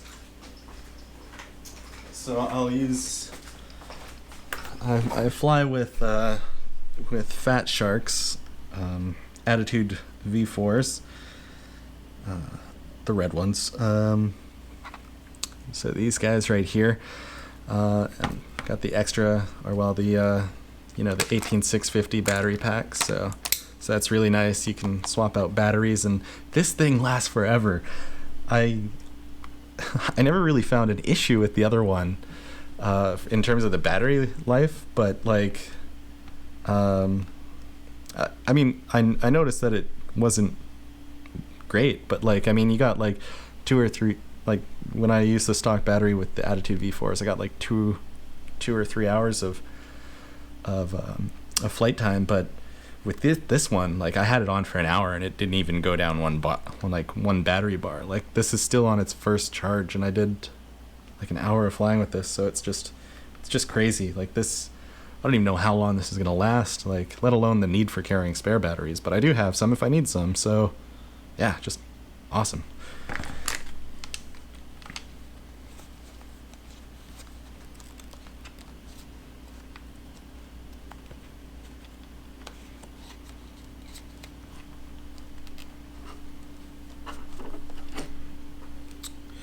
And I threw a pagoda on there just because I want a stubbier antenna.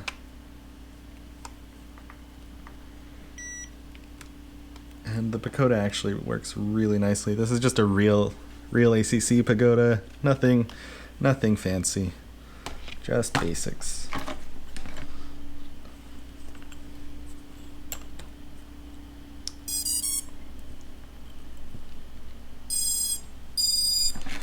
So, okay, so it's not on Fat Shark 1.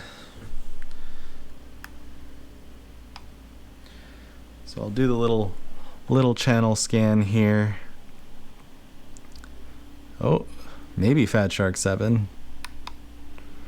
Race band.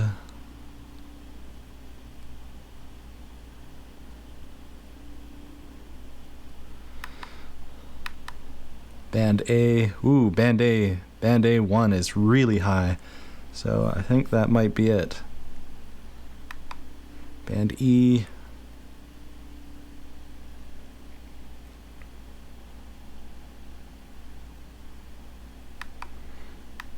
No, I think I'm gonna go with Band A with A1 there, because that's a really good image. So now I just need to. I'm just switching over my second receiver here.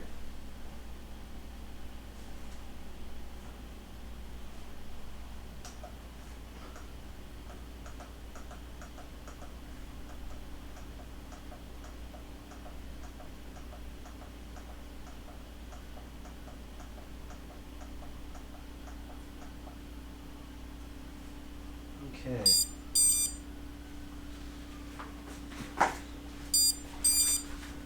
Yes, I hear you. Yes, I get it. Welcome to OpenTX. Engines disarmed. Acro mode. Engines armed. Low battery. Engines disarmed. Just to get it to be quiet for a moment there. Okay, so this will be the first time I do a live stream with FPV, but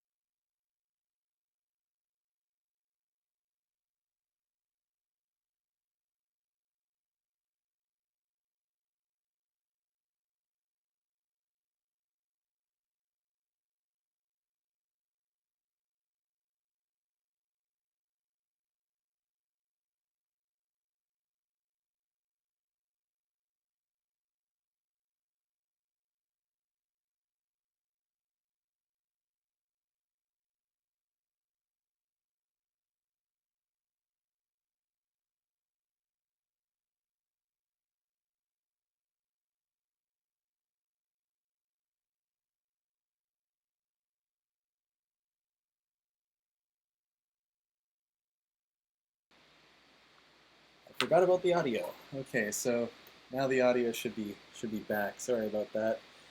I forgot. I'm actually missing a cable, two cables in fact, that just allow me to have audio through the video and all that stuff. So yeah, the sound's gonna sound a little bit worse. Hopefully it's still in sync. Oh hey, I can see myself on that other camera over there too. Huh.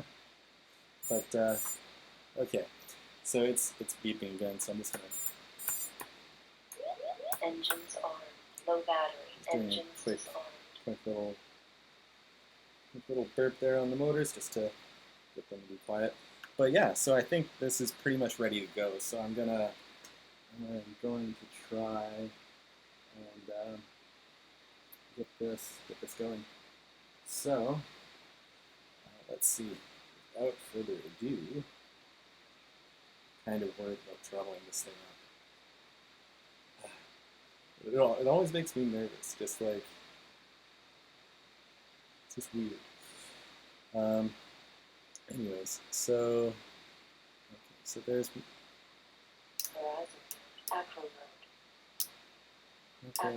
nothing about the flight mode on the OSD, so well, hopefully it is on acro mode. If not, oh well. Okay, well, here goes nothing.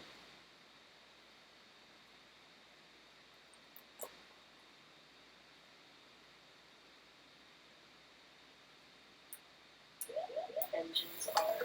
Low battery.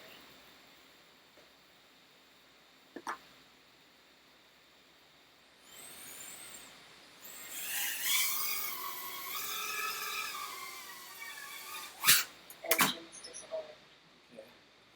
Not bad. Definitely more power than I was initially expecting. That's not too bad though. I really don't Telemetry lost. Telemetry recovered. really don't like the ticking though. That really Telemetry lost. really bugs me. Telemetry recovered. I was definitely not in horizon mode. I was in acro, so that was a little unexpected. Acro mode. Horizon mode. Acro mode. So let's see. I'm gonna quickly do a little change here. Telemetry lost. Telemetry recovered. Yeah, I know. Telemetry lost. Telemetry recovered. So, yeah, thank you. So I'll just switch back to desktop here. It's going to look a little weird, but actually I'll just switch to that. So what I'm trying to figure out is my modes. So I'm in horizon. Horizon mode. Acro mode. Okay. Low audio. Yeah, sorry. The audio is going to be kind of crappy like this, just because it just sucks. So, yeah, sorry. The audio will get better eventually when I get a new microphone cable and stuff. Okay. Yeah. Stop beeping. Engines on. Low battery.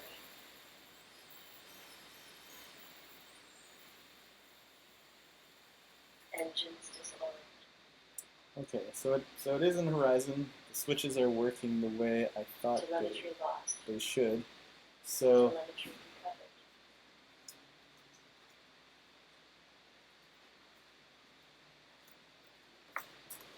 yeah, the audio is gonna suck whenever you see this screen layout, but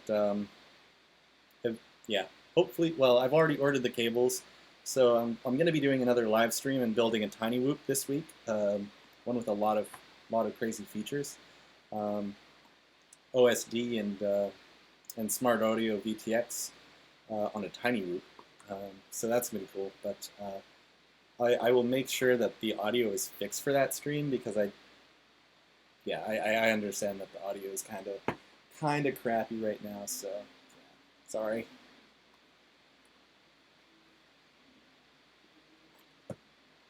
But here we go again. Engines on. Low battery.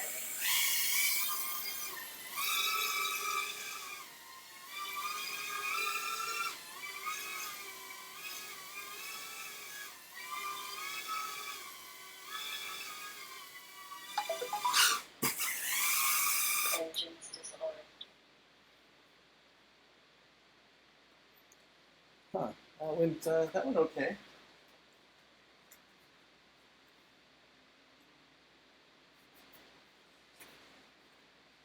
Yeah, I'm just taking it really easy since I don't have propeller guards on this. I'm just a little afraid of bumping into my stuff because those gem fan props are pretty sharp.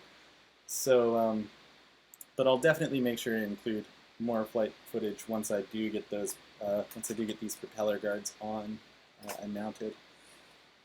But let's. It does feel like it's drifting a bit, so that is a little concerning to me, but you know, it's one of those things I'll have to tune out or just figure out why it's drifting. Engines on. Low battery.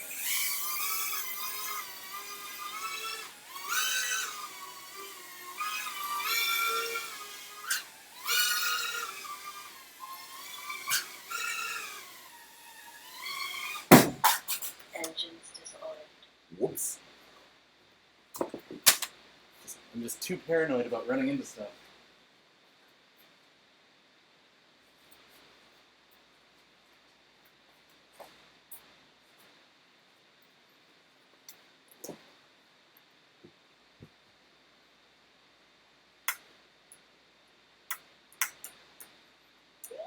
Engines on. Low battery.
Engines disarmed.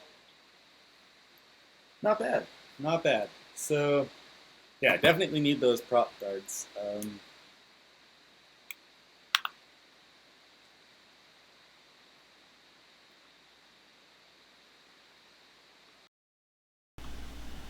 Okay, so now the sound should be back to normal. So yeah, that pretty much concludes it, because that was just enough to get it into the air. I'm still a little too paranoid to fly it around without prop guards on it, just because those prop guards were sharp and I could hear them ticking on stuff when I was flying around, so I just don't want to screw up my place too much. So yeah, I think that is a good place to cut this short. yeah, if you tuned in for the first time, I hope you enjoyed this. If you want to see more videos like this, please hit the like button and subscribe button. And yeah, there will be more content this week. I'll be doing one about adding some bling to my Tyrannus, and also building that tiny whoop that I was talking about earlier. So yeah, make sure you tune in if you like this format. Anyways, I will see you all later. Bye.